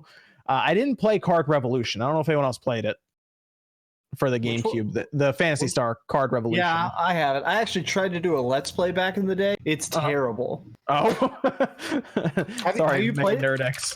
Have you played it? No, I haven't played it. It's an interesting design. I just don't think it's a good game. Oh. Ryan says, just bought a Wii U. Any game suggestions that aren't on Switch or the Zeldas? Keep making the great content. Xenoblade Chronicles X, I guess. Tokyo Mirage Sessions, Xenoblade Chronicles Tokyo. X, The Wonderful 101, Fatal Frame is also good as well. Those are the ones right there. There's probably one more I'm missing. Super Mario 3D World. Super Mario 3D World's also really good too. But those are pretty much the 5 right there. Yeah. But I mean, yes, keep in Tokyo mind- Mirage Sessions. Keep in mind that thing's backwards compatible, so you go grab just the first Xenoblade as well. Oh, Pikmin 3 as well. That's not on the Switch yet, but we don't know if it's coming out. It's been rumored. But Yet. Yeah, I'd probably wait on picking that up right now. yeah, but Yeah, I wouldn't buy that right now if I I were you. wouldn't go to like Amazon right now and buy Pikmin 3. Maybe wait till, I don't know, September, after the first week of September before you buy that. Wait till all right, then go buy Pikmin 1 and 2 then. I don't know on the new controllers out there. Now hold off on Pikmin 3. Philip Patterson, no message. Thanks, Philip Patterson. Appreciate it. No other Persona says, hey guys, how you doing? Do you think Square Enix will dump a bunch of Dragon Quest games like 1 and 3 and maybe 7 and 8? I would like them to go get some of the older ones as they go along. But I've heard 1 and 3. I heard people talk about how they would like throw that in a collection or something. But I don't know. I'd like to see them do something with 8. 8 is a good one. I'd like to see them just keep putting that out there. I know they did on the 3DS, but like, why not put it on the Switch? Especially, they got to release it on Switch, and then it has to be the original box that also includes the demo for Final Fantasy 12. The way it's perfectly accurate. Click Daily UK says, "Hello, this Click Daily UK live." I think that was a live bot. At Click Daily. Yeah, I think that was a bot. No, they're rebroadcasting the stream right now on their channel. In very crappy quality, I might add. Thanks, Click Daily. No, do not think that. No. Copy strike them? Probably. Christian says, hope new PS5 won't be too expensive. I think it's probably gonna be 500. I'll just put that out there. The base model? I think there might just be one, man. I think they're just gonna come out with a PS5. Oh, man. If it's 500, that's not. I mean, I know you talked about it already, but I'm just saying for like, if it's 500, that's not good. I think it's gonna be 5, man. I think that's gonna be interesting when that happens too. I think it may be 6. Really? 6? It might be 600 with this tariff. It might depend with the tariffs. Yeah, if we get to that point and it doesn't resolve itself with that, they might delay it, dude. They might delay the system. Yeah. So for just a 30-second breakdown, basically all consoles right now are built in China. We're talking about increasing a bunch of separate tariffs on China, which means it'll be more expensive. But even still, currently Sony has talked about the fact that they're trying to build those exact warehouses in other countries now, but that's still going to be expensive. So either way, we're probably going to have an increased cost on the PlayStation 5 just because of that. Yeah, they can't launch that thing at like 700 or 800. You can't launch it at. I think 600 is too expensive. You can't launch a system at that price and expect it to be. I think 600 is too much. Yeah, I mean they could do it, but I did a video on that. I did a video on it being 600. All the comments, if you look at the comment section, every person is being like, if it's 600, I just can't buy it. Like the people simply can't afford that. Yeah, I mean, I saw your video. Sony told people back with the PS3, they said, just get a second job. Get a second job. Yeah. Yeah, that didn't work out well for them because nobody was buying the PS3 at launch. And then he dropped the PSP behind the podium. Oh man, get a second job. What's better? That the get a second job line, or what's his name? Don from Microsoft saying, we got a system for you. It's called the Xbox 360. Which line was better? I lost my shit when I heard him say that. I was like, the Don Matrick one screwed them over more in the long run, but I do like to get a second job line more because it's so awful. I don't know which one's better, man. That one's the Don one was bad because they were talking about, like, I think the question Jeff Keighley asked was like, what about people who are serving, the country and they're like overseas or something? It was a weird hypothetical of like, what if there's a secret like person who's in a deep sea sub and they're protecting America, they're a Navy, they're down there for like 6 months at a time. How do they play Xbox? And he's like, just buy an Xbox 360. It's like, What is that hypothetical, man? What is Well, that? it was an actual letter that somebody had written in, and they read it to him. And so to be so dismissive of what may have been an actual like service member, people were like, "Not a good time for a joke, man." There's just some guy at the bottom of the sea watching, waiting for the response, and he's just like, "Oh, come on!" Like he's just by himself. That was crazy. Yeah, but somebody in the chat thinks I'm telling them to get a second job to afford a $600 PS5. I don't think no, that's what Sony told everybody to do. So yeah, back in the day, guys, it was the worst E3 from Sony probably ever. 2006, right? Yeah, 2006 was just the worst E3. I don't know what it was in the 2000s, but each company had just like super trash, like horrible E3s in the 2000s. Giant enemy crabs. Oh god, man. that was this game is based on real historical battles. So here's this giant enemy crab. You have to hit its I remember weak that point invasion. to deal massive damage. Like, yeah, I remember that part of Japanese history where 30-foot crabs invaded the land. You don't remember? Bro. It's a good time. I mean, it's still 2013 was like the worst for any one company, with Microsoft just getting beaten down by Sony. It was just the internet too was just bigger then. But I mean, I think that if Nintendo put out a E3 2008 in today's day, oh my gosh, we would never hear the end of it. I remember a lot of companies had bad E3s. Like you had Konami when they were showing Silent Hill and the guy was like staring at the back of the guy's head with like intent to murder. And you had the extreme guy in the same conference. And then you had the Warhawk demonstration where Microsoft couldn't get Sony couldn't get the 6-axis control to work. That was 2006. That was E3 2006.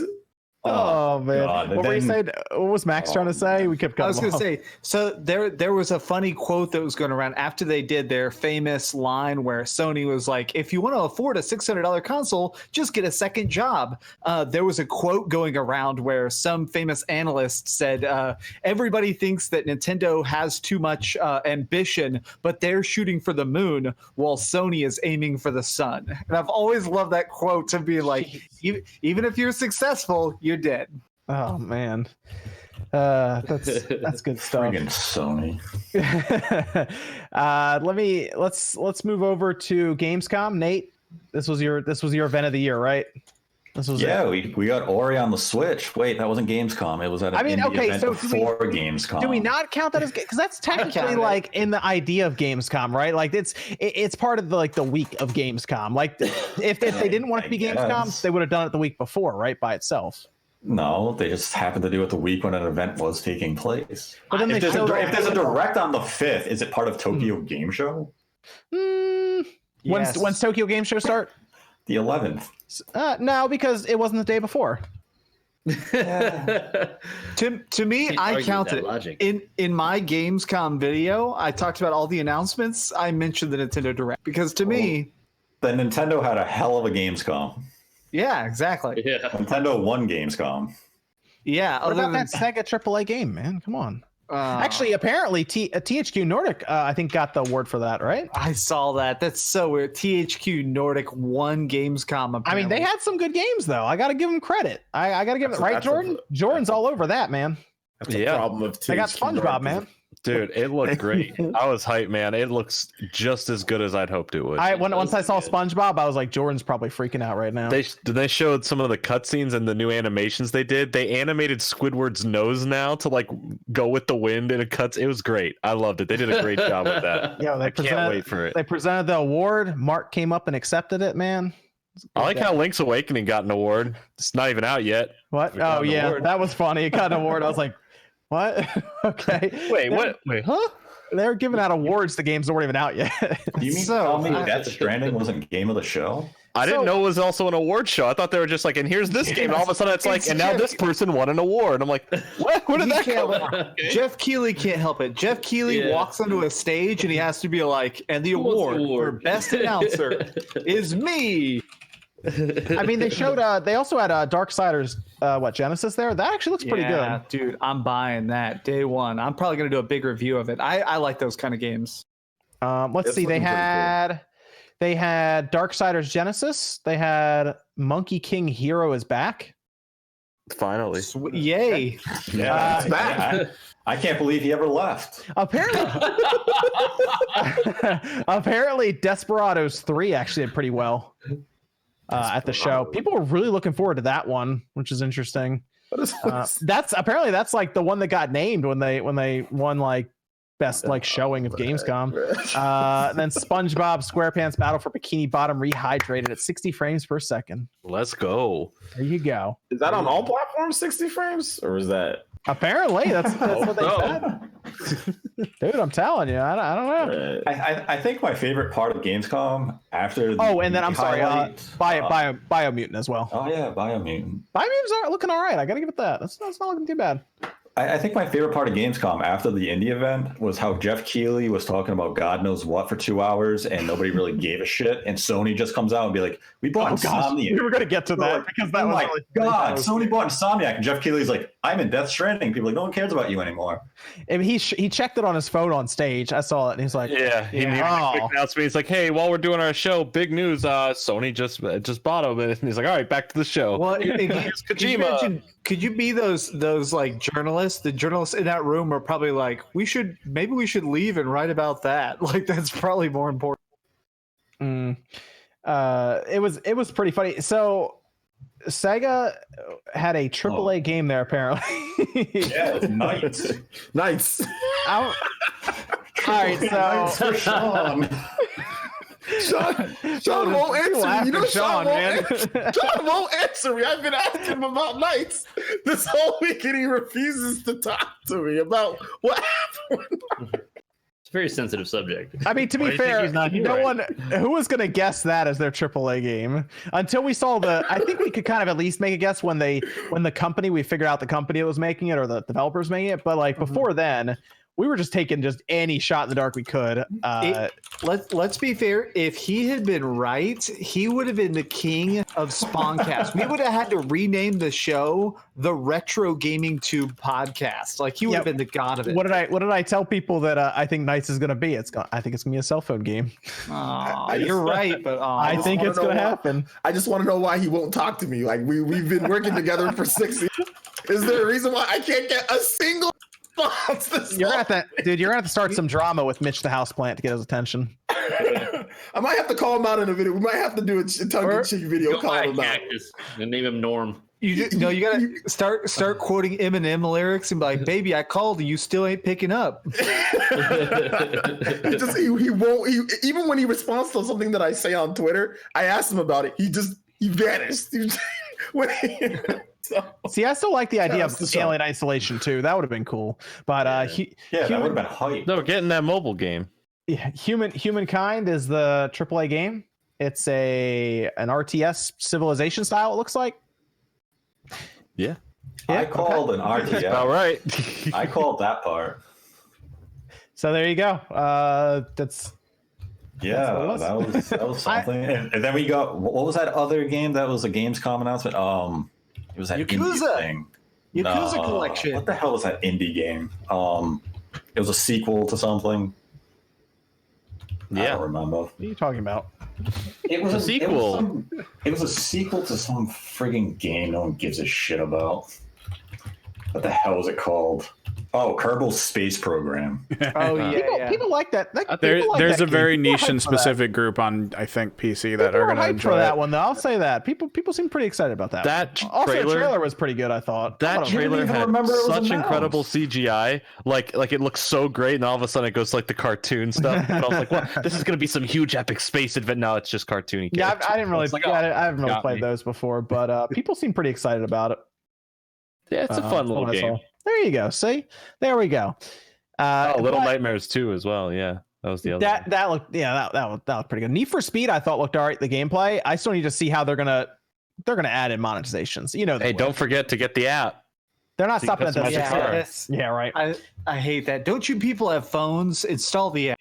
I like the look of the game, in Miami and everything, and it had kind of that 80s look to it, but I'm hoping it's gonna be bad. Apparently there's not gonna be loot boxes because they're getting rid of the speed cards, which is good.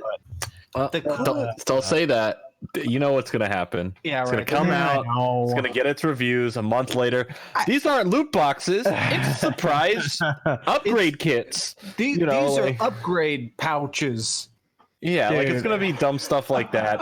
I'm telling you, man, they gotta leave that game racing alone. is good, man. Yeah. Like I don't care, but they showed like the people outside of the car like partying, and you can customize all this stuff. I don't exactly. I don't like. This is a car game, not like how are my shoes looking when I'm outside of the car game. So I'll be honest, something about that game I am really excited about. If they do it right, is the day-night cycle seems really interesting. Oh yeah, how you race at night, and that's where you earn money in new cars, and then you have to like wait till daytime, and that's when the shops open up, and that's where you get to like customize and check everything out and buy loot crates. The really fun stuff.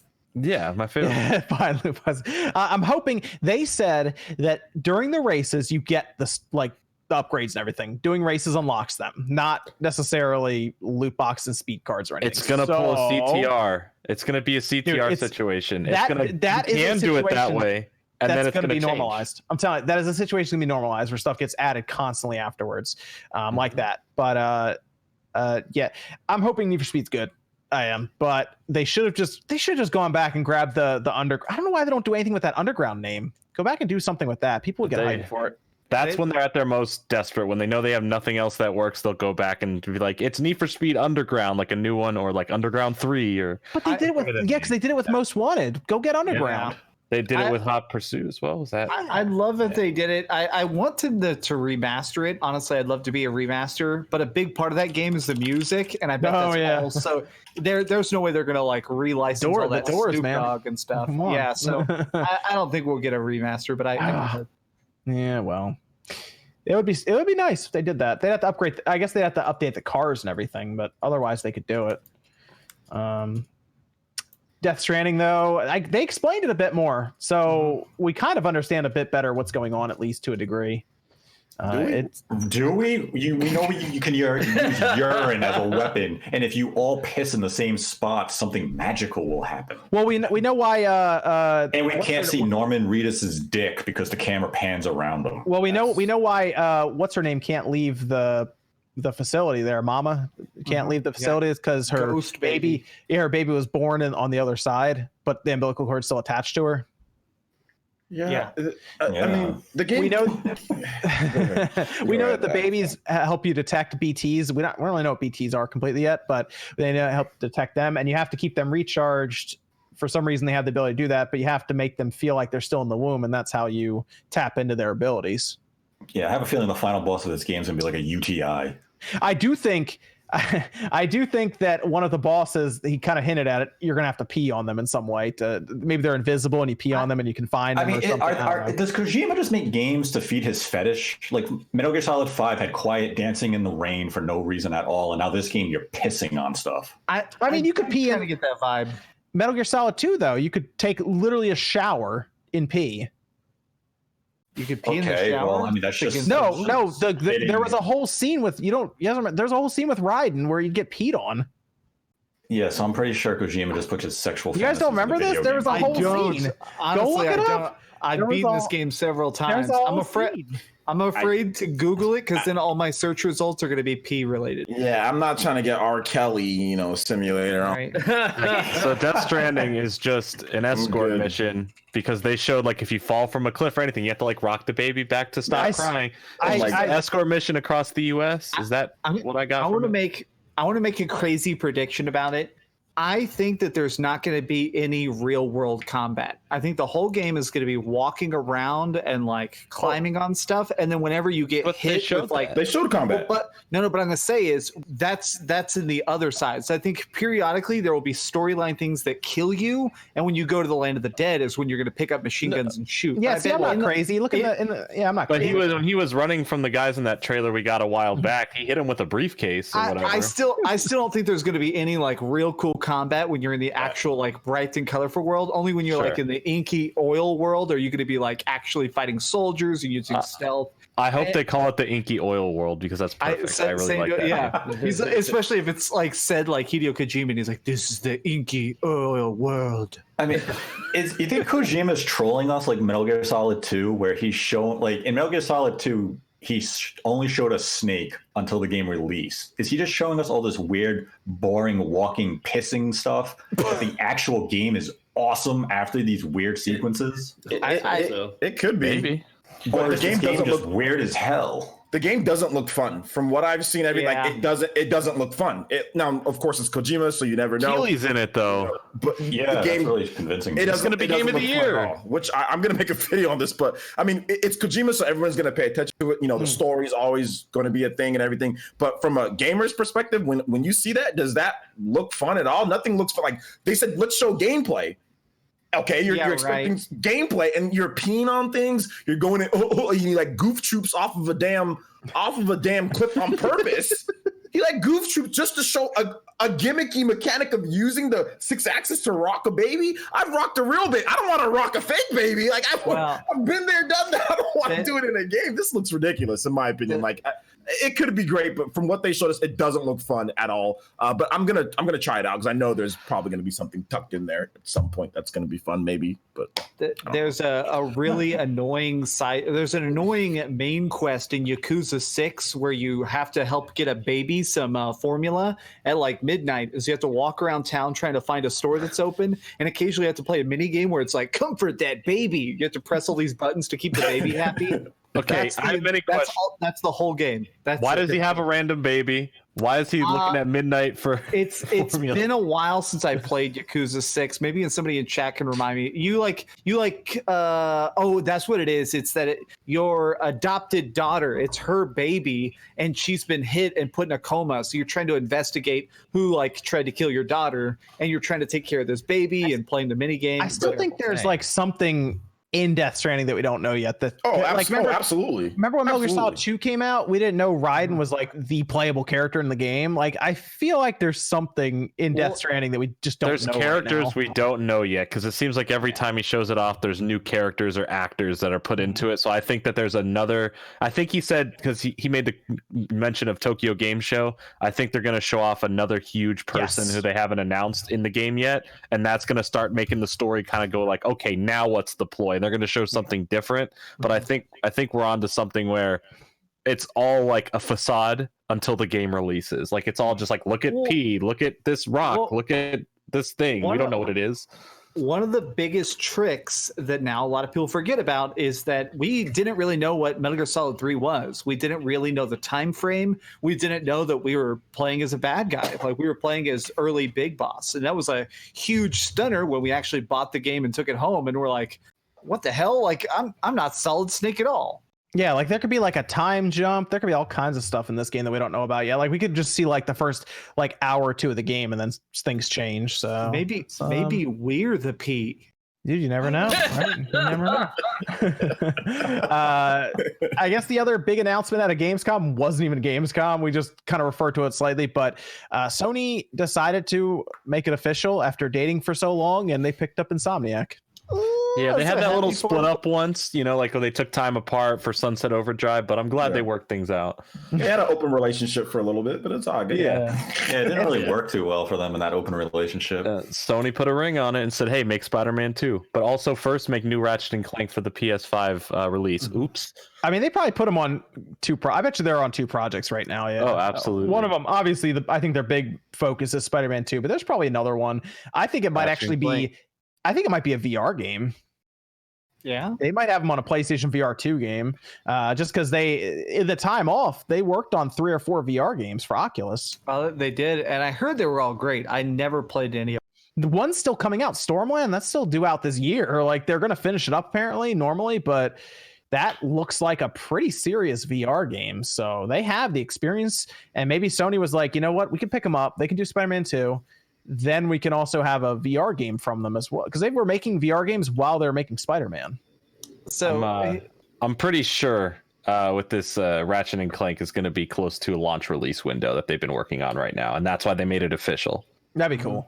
I mean, sure, why not? Ratchet and Clank, man. Yeah, launching with Ratchet and Clank. I've seen enough leaks from them and sources that point to that being an official thing. I mean, but they launched with Knack, didn't they, on the PS4? Yeah. Well, there you go. See, we'll launch with Ratchet and Clank, which is better than a Knack release. I mean, I want to clarify. So someone in chat seemed a little bit confused. So here's the thing. Marvel created Spider-Man, but Sony owns everything except the comic rights, which means that since Sony fully owns it, they are allowed to make the games and they decide who makes the games, which means that now Spider-Man will only be on PS4 forever and ever and ever. And now, unfortunately, because like a movie wave moment, now it's confirmed he'll never be in the MCU again either. Yeah, like it kind of was official today after Tom Holland said a few statements and Kevin Feige said a few statements. So yeah, I'm very sad, but is what it is. apparently they started writing for the next movie already, though, to try to. But when I saw that from like IGN after they used the same image of Spider-Man for the 18th time for updating their article, I was like, obvious news is obvious. Of course, they're working on a sequel to the film with the script. That just makes sense. It's their biggest movie ever. Well, hey, you can follow the video games now instead, because it actually has a pretty good story going on. So yeah, I love it. There you go. It's great, man. So can I say something spoiler about Spider-Man? Did everybody actually unlock the game's all the been stuff? out for. The game's been out for a long time. Yeah. Almost a year. Did y'all see the real ending? The real. I played the game one time and haven't played it. With Venom, where at the end you see Venom basically. Oh, I didn't see that. Yeah, at the very end, if you collect all the hairy experiments and do all the side quests and stuff, then at the end you actually see a cutscene where it shows him. There's like his dad's on a phone call and he's like, "We need to accelerate the cure or whatever." And you see like tank and you see that black stuff reaching. I think that's Venom. I don't think he needed to get everything. Oh wait, I saw that too. That was actually the ending. I don't think that's Venom related. I think that's more akin to the Green Goblin disease that they've showed before. Like it's something going to be related to that. I mean, you got to bring in Venom eventually. No, Venom 100% will be in the next game. You can combine them, and you have green. You call him Black Goblin, and it's Green Goblin with. I don't know how that's going to do in test play. Yeah, right. I would like to undo this joke. Usually you need a bunch of villains because the game has to be like 15, 20 hours long. So you need several bosses. There's a lot of villains in that game, and I thought they were all great. Yeah. Rax bought you got the PlayStation 4 Spider-Man bundle when it came out, didn't you, Rax? Yeah. Yeah, you're gonna be on that when Spider-Man 2 comes out. Oh yeah. PS5. That game's gonna sir. look insane on the PS5, man. That's me crazy. Was there anything else at a Gamescom that caught anyone's eye? I've heard Spyro. Everyone who play tested Spyro on the Switch says it's running great and looks great. Yeah, I heard that. We saw some footage of that. I think Game Explain had it, and it did look good. Mm-hmm. It did. I saw packaging, by the way, that's in stores now, Jordan. It needs to download like 10 gigabytes or something. Oh no. Yeah. So unfortunately, again. The Switch version still needs that download, 10 gigabytes. Can we shortly talk about, and I know we got to do super chats and wrap up. I am still conflicted about Witcher on Switch. A lot of people have been tweeting me about it. I know that it's a very impressive game. I just still think it looks like really downgraded. If you're getting it on the Switch, you're getting it for the story. That's basically that's it. Hopefully you like it. And a lot of people have done like tech analysis and stuff, and I know that people have said that it's like so good it's impossible, but it's going to take some adjustment time for me. Every time I see those screenshots, I'm just like, oh no. I got so much flack. What? When we originally saw the announcement for the Witcher on Switch, I said, "Oh, it looks pretty downgraded." I got so much flack just for saying it looked downgraded, and I was like, "But I played it on like the highest settings on PC." So when I see this like incredible footage compared to especially even the last trailer that we just got for it, it's jarring. Like great it's on the Switch, but the trailer kind of made it look worse than it does. It really didn't help it. CD Projekt Red has a 45-minute play session on their YouTube channel where the developers are talking about the game and they show it, on a side screen right next to them. And it looks really good in motion. And CD Projekt Red is very excited. They're very enthused about the Switch release. They're very confident in it. So, obviously the game's 720p docked, 540 undocked. But we have to remember, this is like a 9-watt system. And for what it's producing, it is kind of like, it's a miracle that they got The Witcher 3 even running on Switch as well as it is. Like, yeah, it doesn't compare to the PS4 or the PC version, but that's impossible. For what it is, absolutely. isn't a bad port. And I want to make a point. I'm not making a quality statement. I'm not saying this is bad. I'm just saying that it's taking me some adjustment period. And a lot of people have been like yelling at me on Twitter because I did say that, like, whoa, it's different looking. So I'm still buying it. I mean, people are going to get it on the Switch just because of the handheld play, I assume, because otherwise it's. I don't think it's going to be. It's not much on the Xbox. I don't think it's going to be because of the handheld play. It's just because they don't have any other way to play it, or they're not really thinking about playing it on something older. Like, if you have the option of playing it on a better system, do it there. That's the kind of thing that game is. It gets the whole overall cinematic feeling to it because you're getting every little feature for visuals on top of the story, on top of the audio, on top of all the other things. If you're going to shave all that down and compress it, then that's it. Like, you're just getting gameplay. That's the reason I want to get. I just want to see Witcher 3 as like a handheld game. Yeah, you want it as like a tech thing. It's like seeing the difference between. It's gonna be strange. It's like seeing the difference between an Elder Scrolls game on your phone versus a console. It's like, that's kind of funny, but like. If as an experience you're not getting the full experience, you're going to a museum and not even seeing the pictures and the frames. Like, that's just a thing. I have it on PC and I have it on PlayStation 4. So I'm like, I just get it on there just to see it. Although it is interesting, they got 32 gigabytes on a cartridge, and you don't have to download anything. But that's kind of CD Projekt Red's like. That's like their MO. Like, they don't want to mess with DRM or like extra download stuff or any of that. So they fronted the bill, and then here comes NBA 2K with like a 4 gigabyte cartridge and like a 30 gigabyte download. But did they front the bill? Oh, that's true. I guess it could have been. I guess Nintendo could have done it. I have a feeling Nintendo subsidized. You think so? Yeah, I have a feeling. I don't think CD Projekt 32 gigabyte cartridge out of nowhere. They don't even make games.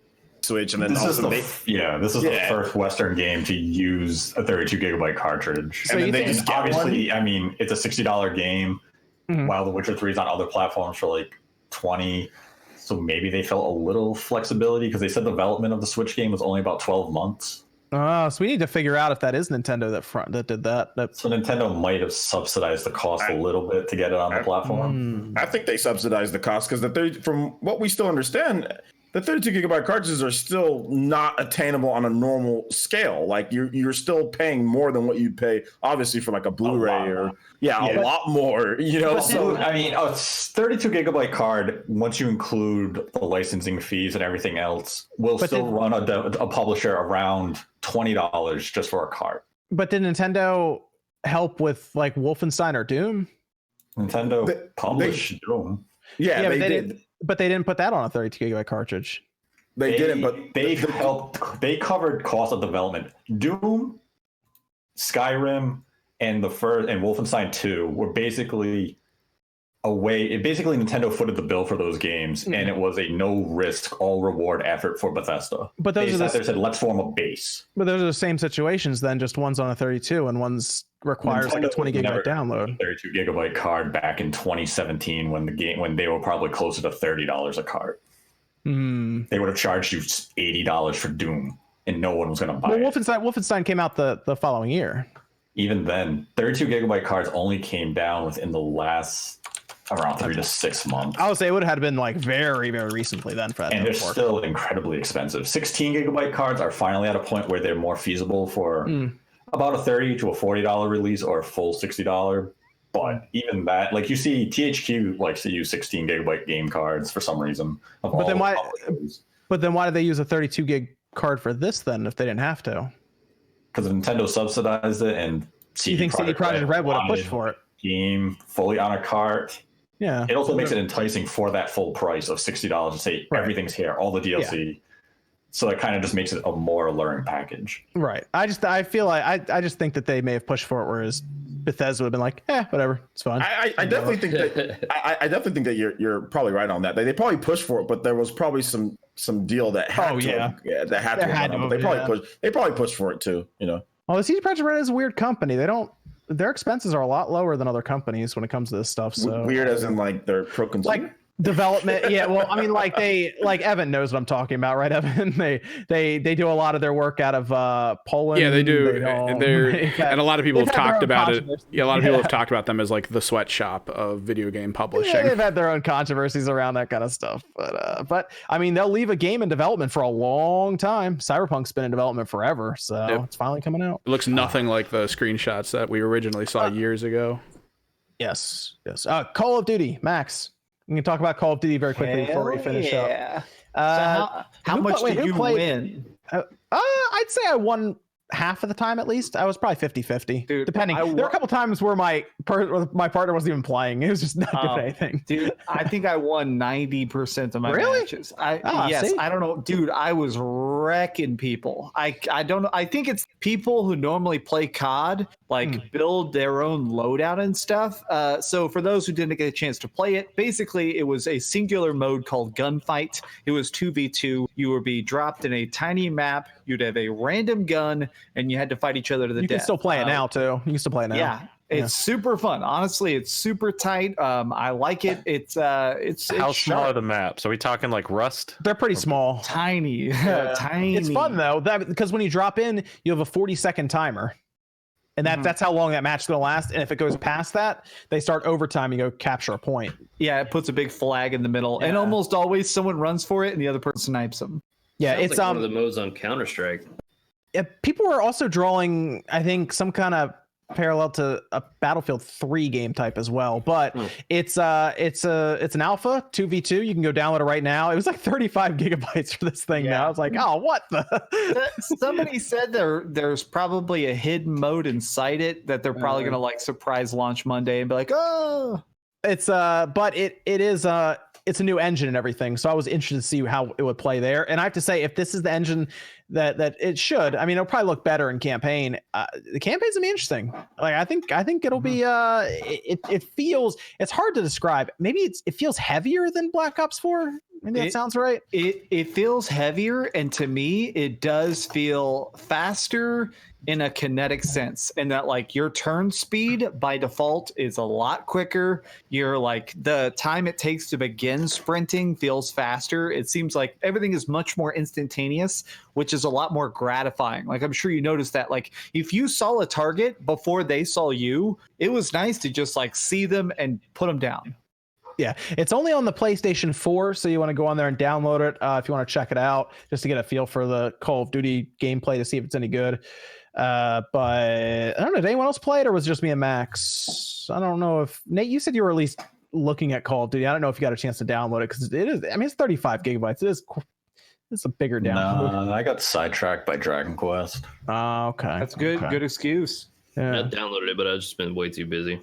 Is the dem, or is it available for anybody to download? Yes, anybody on hop on PS4. It does not. So this is a Sony deal. They've been very clear of you don't need PlayStation Plus. You don't need anything. You just go in the store, you press install, and it's the 2v2 alpha. There's no ranks. There's no unlocks. It's just, hey, do you want to play it? There you go, bitch. It's nice. You can just try it out. It's pretty fun. Like if they do ranking stuff, it'll be fun. But it was a good time. I mean, honestly, it takes 5 minutes to complete an entire 6 round. I mean, sometimes it goes to 11 rounds or whatever, but for the most part, it's done pretty quick. So it's worth dropping in just to try it.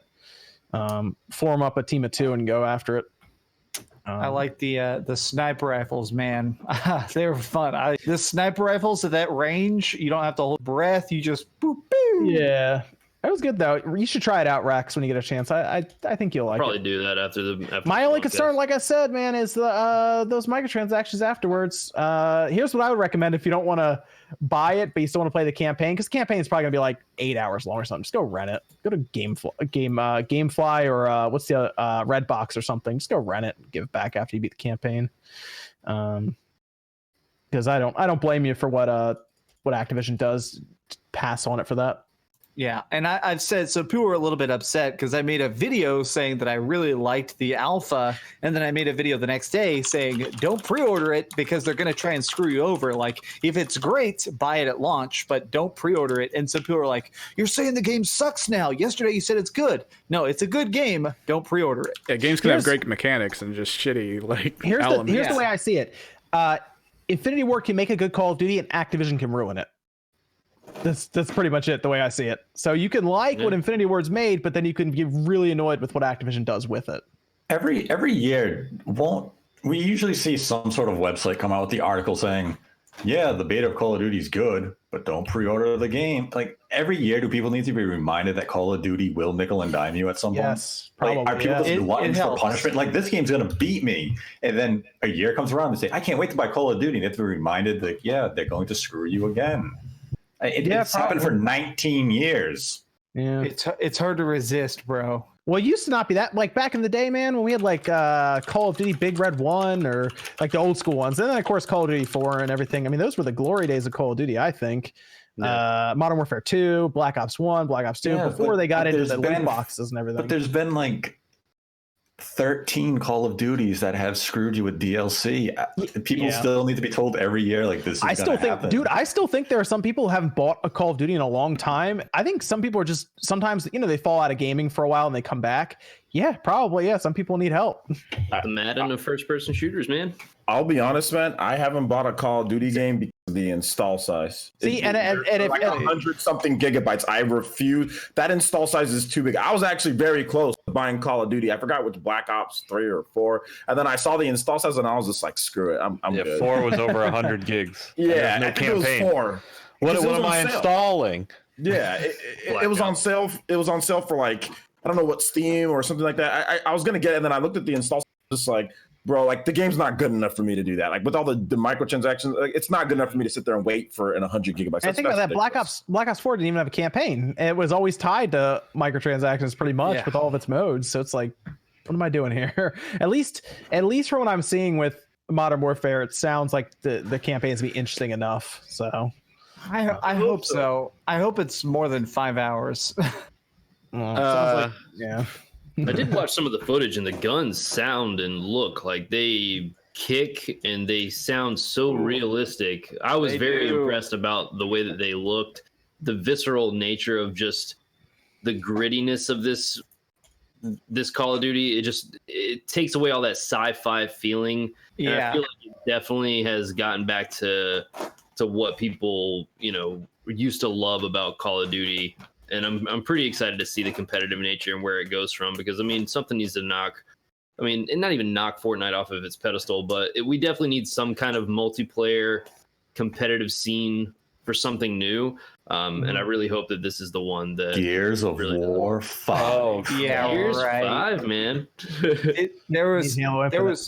There was a quote a couple of years ago. I don't remember who said it, but they described it so perfectly. They basically said Call of Duty is good, but it feels like toy guns and laser tag. And I've always thought that was super accurate. Of like, it just, you're spraying around, you're dead in 1 second, you jump right back up, nothing really matters. Everyone's like shooting giant robot rocket launcher, Kamehameha, genital herpes.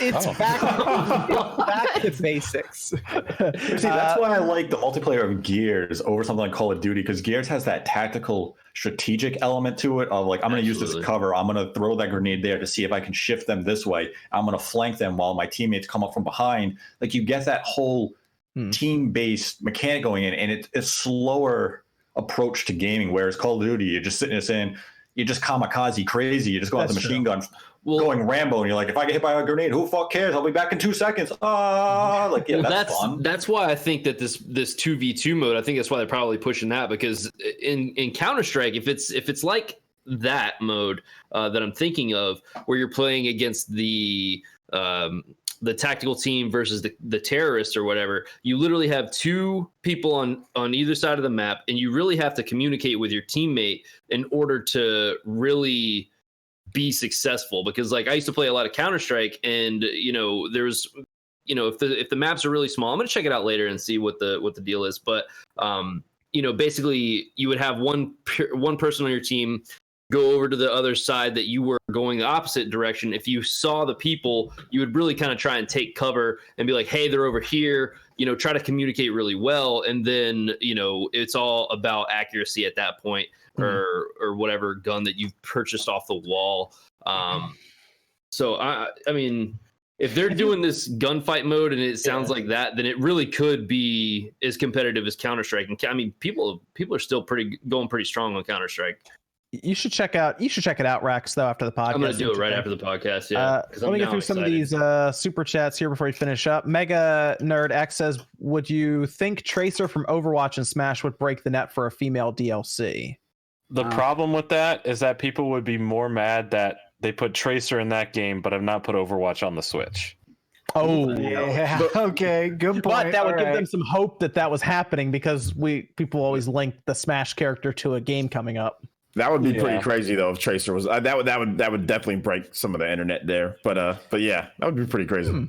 Okay. She'd be a cool character for Smash. I think she's kind of like a Zero Suit. I think it would make sense for them to take advantage of that with Overwatch coming over as well, though. I think that would actually make a lot of sense. But that would be that time rewind. Ooh, that time rewind would be an awesome.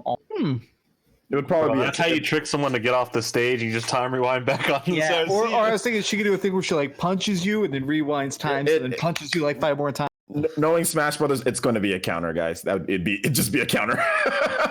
Right. We just do press down B, like for example, like Shulk's Minato, he can like slow down and like it's just a it'd probably be, or like Bayonetta, she has like a which time it's just a counter and you punch them, then they get hit with it. So be something. That'd be cool if it was something innovative, but knowing Smash, it's gonna be something like that. Juice Man Vaughn says if Sora makes it an ultimate, he finally be in a good game since Kingdom Hearts 1. Oh shoot, man, burn. Kingdom Hearts 2 is not bad. Kingdom Hearts 2 is good. I like Kingdom Hearts 2. Yeah. Dream Drop Distance, from people say that's a good game too. I like it. I like Dream Drop Distance. I do not. But I like Birth by Sleep. I love Birth by Sleep, but I haven't had a chance to play Dream Drop yet.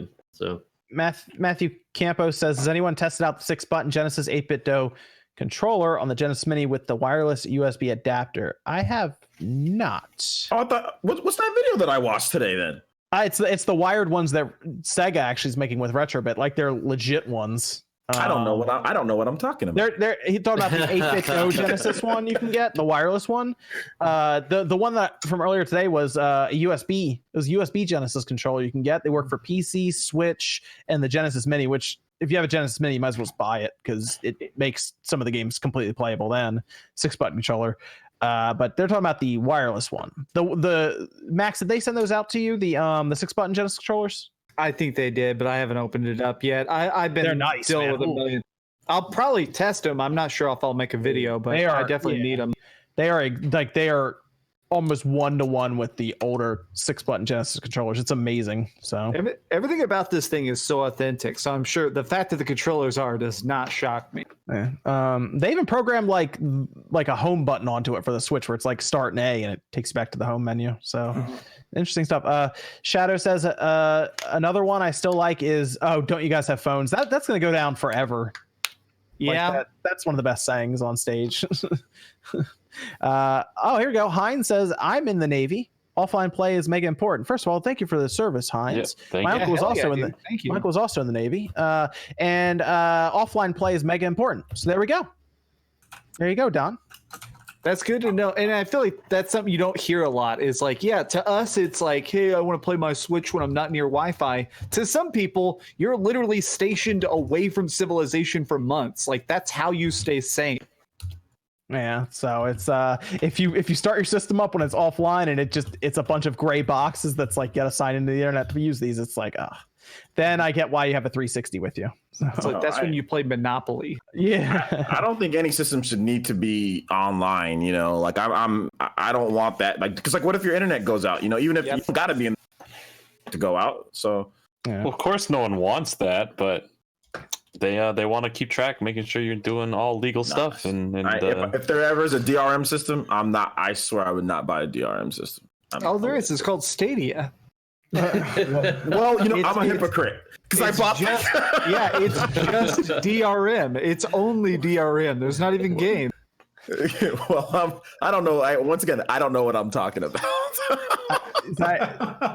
Zaire Miller says, shot in the dark out there. Nintendo Direct prediction, a little teaser for Breath of the Wild 2 and a teaser for Odyssey 2. No, not going to happen. Can dream though. So Breath of the Wild 2 makes more sense for the video game awards. I was going to say that. I think that makes sense. Yeah. I was going to say this too, because we got a minute or two. There was this tweet that was put out by Nintendo with Mario eating a watermelon, dude. That has drawn so much speculation, and it's so funny because I bet you the social media manager is like, "What happened? I thought I would be fun and do this, and this is why we can't have nice things." It's a good looking watermelon, man. Yeah. So, Nate, you immediately were like, "It means nothing." It means nothing. All these people, it means sunshine's coming. No, sunshine is sentenced to burn 1,000 years in Nintendo hell. Hey, you be quiet. What's the hate on Sunshine here, man? That thing's got a 92 on Metacritic. All right. Yeah, and Grand Theft Auto 4 has a 10. It's because it's a 10, bro. No, Grand Theft Auto 4 is a 10-foot Grand Theft Auto 4 is one of the worst games. And Sunshine is the worst 3D Mario game. Grand Theft Auto 4 is sometimes a lot better than Grand Theft Auto 4. I'll say that. It's better than Grand Theft Auto 4. Grand Theft Auto 4 is just a terrible game. I remember reading reviews of it, like, this is like the Oscar. This game should get an Oscar. I'm like, what? Game is get an Oscar. But then again, I remember when the 360 launch and Game. So wait a minute. Gave Perfect Dark 0 a 9. Oh man, wait a minute, Nate. Are you saying then that Mario Sunshine is a good game?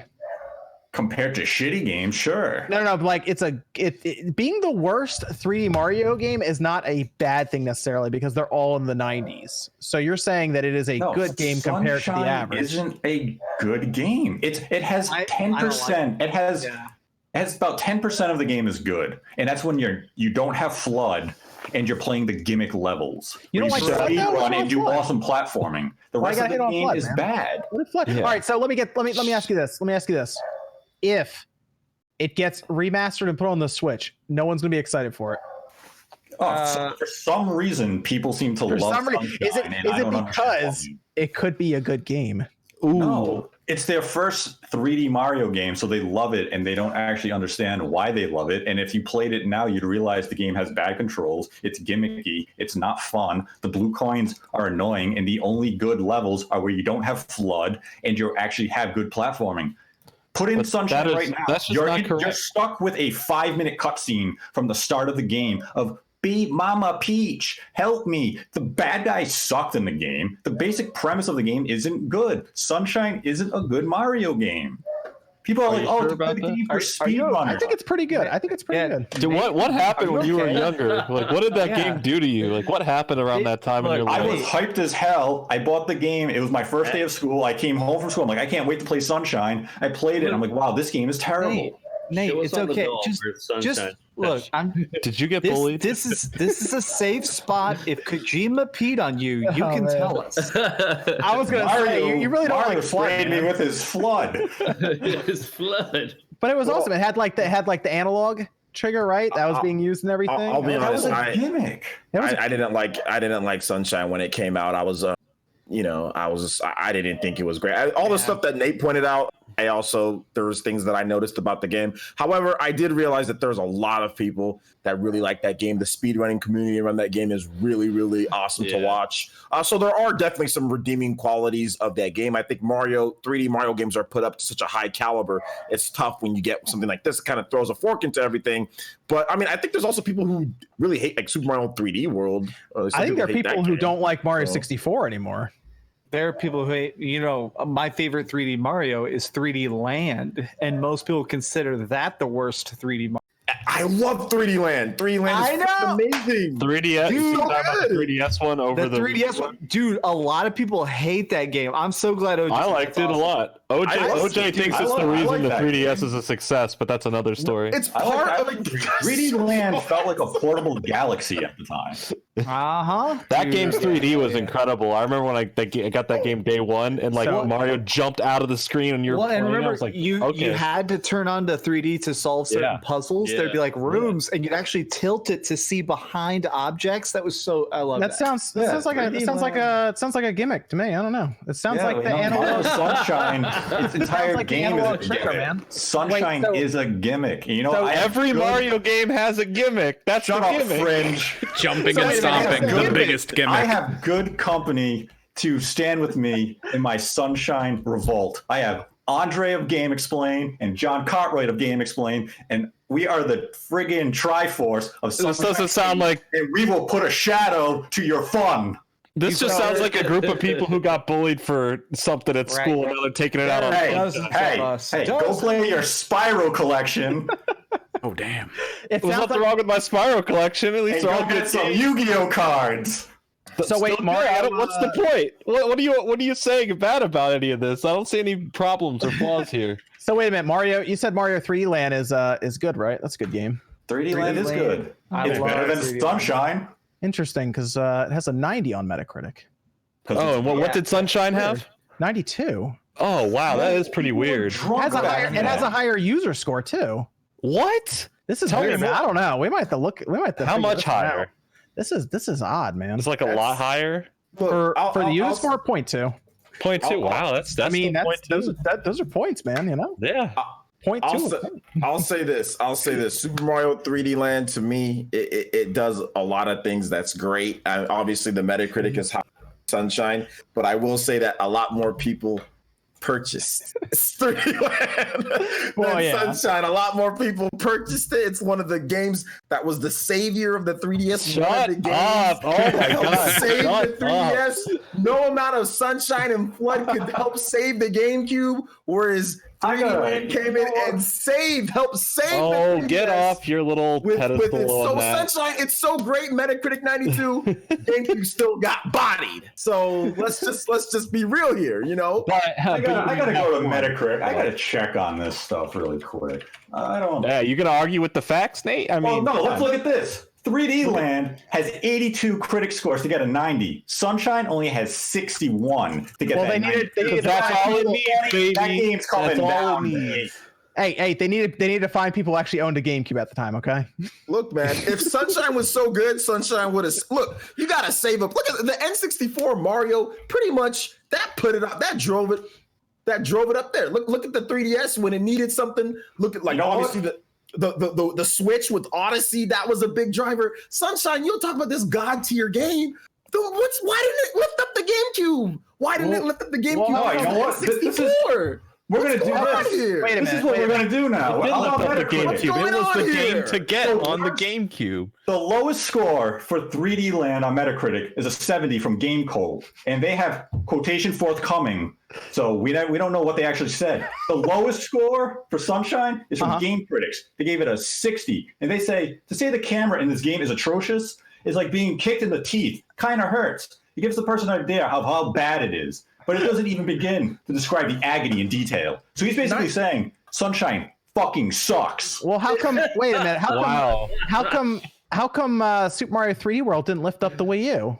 Nothing could lift up the Wii U. Atlas couldn't lift up the Wii U. Out of nowhere with that body. Here's the thing with the Wii U. The Wii U, it was look at the Wii U and the GameCube. Was the GameCube not like way better? Hey, you want to know? Here's the difference. The handhelds always sell more. That's why there's more reviews. That's why it saved it. It didn't save it. Okay, get off your high horse with that. No. 3D Land and Mario Kart 7 saved the 3DS. You too. You're in. Oh my god, I can't believe what I'm hearing right now. At the time, those two games came out today. They were a 1-2 punch, and the 3DS sales took off after those games. I feel attacked right now. I feel attacked, and I do not appreciate. Wait, isn't that the system with Pokemon on it? Oh, it is. Pokemon didn't come out till 2013. Pokemon didn't come out till 2013. People still playing DS games on the 3DS. Look, they had the price drop. They dropped Mario Kart. They had 3D Land. Wait a minute. Did you just say price drop? I don't think systems sell better with a price drop, though, Nate. That's weird. Interesting. So could the price drop have actually been what saved the 3DS? It probably is. It wasn't just the price. You have to have games. You can have a cheap because I waited till the price drop, like most people. Xbox One is like $3 and like a bag of sushi in Japan, and nobody's buying it. You can have it as cheap as you want. They just don't want it. They just don't want it. They've made their voice loud and clear. People wanted the 3DS. It was just too pricey. So like myself and many others, we waited. It dropped in price. We bought it. Not just 5 when the 3DS came out. You were 5. I was not 5. I was 6. Get your facts straight. He wasn't even born when Sunshine came out. That was like 10 years ago when the 3DS came out. You were really young, George. Max needs I to was do it. not really young. You were just like 10 years ago. Max needs to finish up one of his videos. You want to do your outro, Max? Just because I have some super chats to go through too. Go Okay, so I love you all a bunch. I'm actually going to go finish editing the Control review. If you're not subscribed already, youtube.com/dreamcastguy. And I'm going to be editing all night because I want this to be a big, respectful review because I love Alan Wake so much. So thank you all for... And thank you, everybody. So, sorry, I'm ducking out. I just don't want to be editing till 3 a.m. My fiance gets mad. Okay, sounds good, Max. All right, later all. Bye. Great. Now I'm all. The 3DS saw success due to 3D Land and Mario Kart 7. Sunshine. No, it's just is not a bad accurate, game. but that's fine. No, none of this is true. This is all false narrative. So would it? Wait, hold on. Let me ask you I this. don't like Sunshine. Let me ask you this, Nate. If there was no price drop on the 3DS, would it have still taken off with those two games releasing on it? Would you have seen sales increase with the presence of those two games? Yes. Absolutely. Okay. But not without a price drop.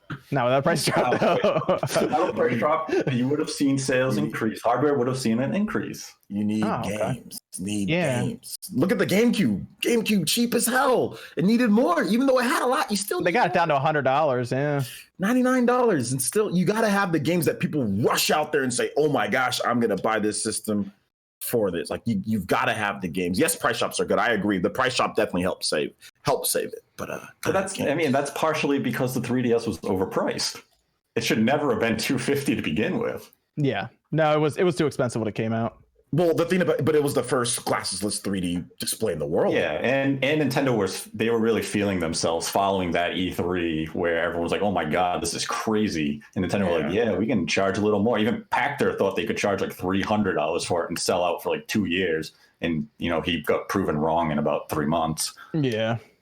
So didn't work. I do wonder what happened if the GameCube could have played DVDs.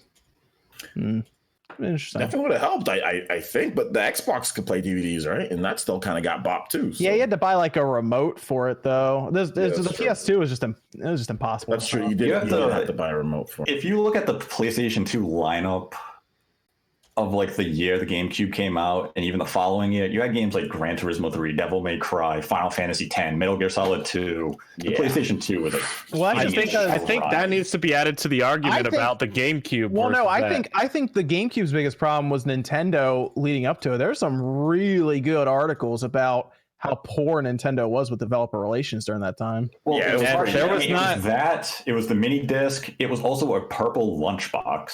Yeah. It was also growing up. Hey, mine was platinum, thank you. Every kid when I was growing up, none of them asked for Christmas or their birthdays for a GameCube. I was one of the few people I knew who had a GameCube at the time. Everyone had PS2s for Christmas. Everyone had PS2s for their birthday. That's all they wanted. That's all they got. That's what they were into. And it was like every certain 100 out of 100 people, maybe like 10 of the people I knew had a GameCube. And it was crazy. So I think that needs to be added to the argument as well. And maybe if everyone wanted a GameCube instead of a PS2, then maybe Sunshine would be even better than your guys' precious 3D Land. So hey man, all I know is the Wii U proved that Mario can't sell everything. Hey, look, it was the system itself was the problem with that right there. The system was, yeah. The system itself was GameCube was a brilliantly crafted system. Now that you look back on it, that system was great. It was a great tech-wise, yeah. I mean, it's what Microsoft used to make the 360. They went for that exact type of technical makeup of they made everything just perfectly balanced. Efficient, fast, easy to develop for. It was GameCube. I mean, the GameCube's still a beast. You can drop it from like an airplane and it will land and it has Super Mario Sunshine, so that's a 10 out of 10 in my book. And it had Super Smash Brothers Melee. Yeah. Well, it's not Sunshine. Melee is like the defining GameCube game. Yeah, it is, and it came out in the first. No, I'm gonna say I think Metroid Prime, just because that looked ridiculous. When I turned it on. Prime was Melee. Prime and Resident Evil 4 revolutionized games. Resident Evil 4, yeah. Resident Evil 4. That was for me. Melee and Resident Evil 4. And Prime, those three games were the three big games. And Super Mario Sunshine. That's Super Mario Sunshine. Don't forget. So I go through these super chats here. I'm gonna send Nate a copy. Do you have Mario Sunshine, Nate? Yes, and I hate it. I'm gonna send you another copy. No, God, I hate that game. Here we go. Ethan R says OJ's ready to throw hands with Sean. I'm ready, baby. For the Knights. Shadow says SpongeBob Rehydrate is looking awesome for an alpha. Yeah, that was alpha gameplay, by the way, Jordan. So yeah, and it looks great. I'm also, so they say excited. team is also aware of active speed running community, which is awesome. Could be interesting to see if people speed running that. Rich Lockhart, no message. Thanks, Rich. Ethan R is taking a shot at Mitch, bringing Mitch into the fold here, saying Mitch is a jerk. Oh, he's always shouting. Rikudo Perez says thoughts on Spider-Man since no movie wave. We kind of talked about it a little bit, but it sounds like Disney was pushing for more than they should have had. Movie wave coming soon. Yeah. From the accounts that I saw, it sounded like Disney wanted like everything. So yeah. And Sony was like, wait, we can just go make our own Spider-Man movie. We don't really need you guys for it. So I do think they need each other to be as big and successful for what they were building up, because it kind of sucks. This isn't spoiling Spider-Man Far From Home, but they spend that movie really being like, this is going to be the future Iron Man. Yeah, like this is going to be Iron Man. This is important. And then it's like, never mind. Disregard that movie because now we can't use any of these characters. Well, it sounds like Sony's still going to do some kind of writing to still continue from that same plot. I mean, they from like where the end credit scene ends, you could continue off there, but they cannot. Like, there's characters like Happy Hogan because his involvement in it, he can't use him. No mention of anything that happened in any Avengers. Like, it just has to pretend like none of that happened. So, and that whole last movie was all about what happened. So, K-Mac the Great says, any early predictions for Astral Chains being Game of the Year material? Absolutely. For me, possibility. That's a tough one. I think it'll be in the conversation, but when you factor in things like Fire Emblem, Resident Evil 2, you've got Mario Sunshine. Shut up, Fringe. You got a lot of quality games this year, and you had a lot in the early half of the year. It'll be in the conversation, but it's going to be. It might be a little too niche. Wait, hold on. Can Death Stranding win if Jeff Keighley's in the game? It's biased. If it does, I'm calling. He doesn't vote. It's a panel of voters of journalists. But his face is in the game. Like he's like, it's a no-win situation. I mean, he goes behind the doors. He's like, guys, come on, I'm in this game. It's a no-win situation because if it doesn't win, people say, well, it didn't win because of Jeff Keighley's association with the game. And if it wins, people say it was because Jeff Keighley pushed for it. He'll make a joke award to give it award. He'll call it like the best game featuring Jeff Keighley. Oh, Death Stranding, and for me, I get the award too. Like that, he's gonna do something like that. Is a good joke, probably. Death Stranding is winning some sort of award. It's winning something. They'll make up like artistic vision or something like that, and most realistic best ensemble cast. Something will be given to them. Best Hollywood cast in a game. Yeah, because they want to bring him up on stage, so they'll come up with an award that he can win. Basically, I like how like almost like half the actors at this point are just directors, but they're acting now. I feel like they could even throw him a nomination and get away with it. Like they could just throw him a nomination for the Game of the Year and be like, they'll play the music of it and show it at the stage and everything. So, yeah. Soulless Curve says, Disney owns the game rights still for Spider-Man. No, is that correct? No. What was the deal with Ultimate Alliance 3? How'd that licensing go down? They can use the character. Both can use the character. Okay. Yeah. Got it. Yeah. Lycon says, I own Witcher 3 complete on PC. I've never played it, but I will buy and play it on Switch because it's much easier for me to play games on the go. Well, that's what I'm saying is if you're going to get Witcher 3 on the Switch, it's probably because you're going to take advantage of it being a portable system as well as a home console. Someone just said, I wish Sony could make a good Spider-Man movie. It's been a long time. They just made 2 good ones. What do you mean? Disney's not making the Spider-Man Homecoming Far From Home. Sony still makes them. They had Kevin Feige on it, right? Yeah, he helped produce it, but Sony made them. Like, they're Sony movies. But he can't. He's not on it anymore. You can't make him anymore. No, he can't anymore. Yeah. So we'll see. I think they're on a. If they can just, if they're bringing back the same director and everything, I feel like they can still make a good one. Hope so. I don't want that Spider-Man 3 curse to happen. Well, I mean, Sony made Into the Spider-Verse. That's That a too. good movie. Yeah. And that's most people's favorite of all time now. So Mm. But that was heavily just Pascal. I mean, they basically just published it. Ethan R says, "I like hearing just a voice shout about Sunshine." Well, you got Nate. That's Nate's job. Matthew, I will get Game Explain to fight with me. Wait, what they would fight? They're gonna fight about Sunshine, about how good it was. No, Andre hates Sunshine more than I do. Oh man. Matthew Hammond says, "Sunshine released unfinished. Would they finish it?" Sometimes Still wouldn't be good. I'm telling you, if they do a remaster of that, people are gonna freak out, and I'm gonna love watching the internet burn as people fight about it. I'll buy it. Everyone will buy it, and then you know what I'm gonna do, Nate? I'm gonna say, "There it is. Sunshine saved the Switch." Yeah. Brent McLean says, "The Sunshine conversation had been my favorite part of this podcast. I somehow love Nate and Sunshine. Thanks, guys." See, Nate. See, people still like you and Sunshine, man. No, I think that's like that's how opinions work. I mean, it can work. You get a PO box. The chat was telling me to like die, so you need to get a PO box, Nate, so everyone could just send you Sunshine. I'd have so much Sunshine. Then you could resell them somewhere. It'd be great. Yeah, for like $2. I couldn't even buy a bag of Sunshine with all the Sunshine. Actually, I think Sunshine has a higher value than like all the other 3D Mario games. I think. Let me think. What other than Odyssey, because Odyssey's still fairly new, but like Mario 64, I think is cheaper than it. I think so. 3D Land, yeah. So it's technically the most valuable next to some of the newer ones. All I know is I play my heel character well. All I know is greatness holds its value there, Nate, you know, with the Sunshine. No.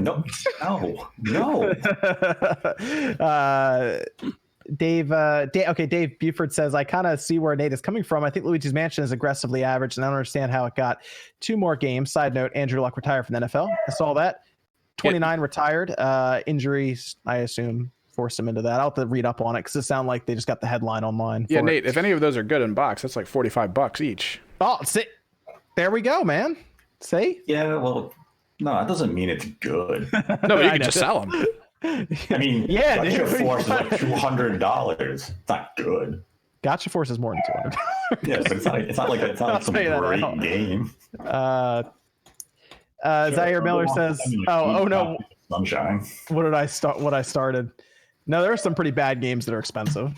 What is it? What is the game? What's that devil game on the Wii U? Oh, what's that called? Devil's Third. Yeah, that game's really bad, isn't it?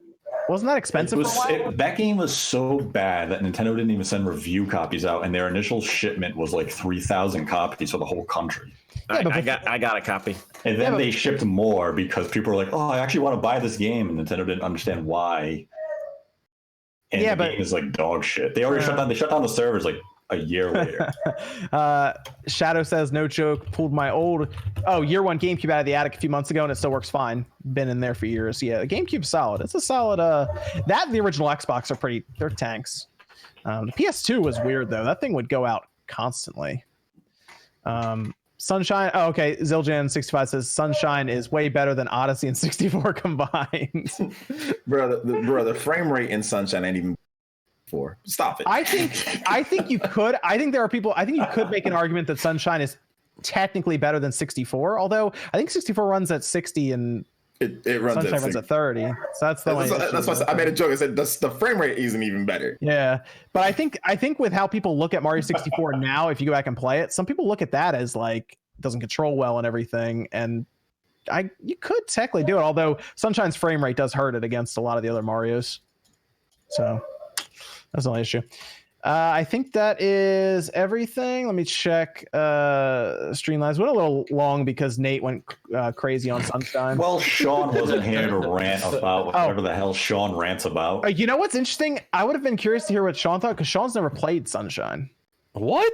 I guarantee if he puts that game in, say this game's a piece of shit. Actually, listen to this man talk about video games. Engine 2. That's That's why I'm like, we should make Sean play it. Yeah, we should really just send him one and just see what he thinks. He could be like the I bet you he tiebreaker. has it. I bet he has it. He just never played it.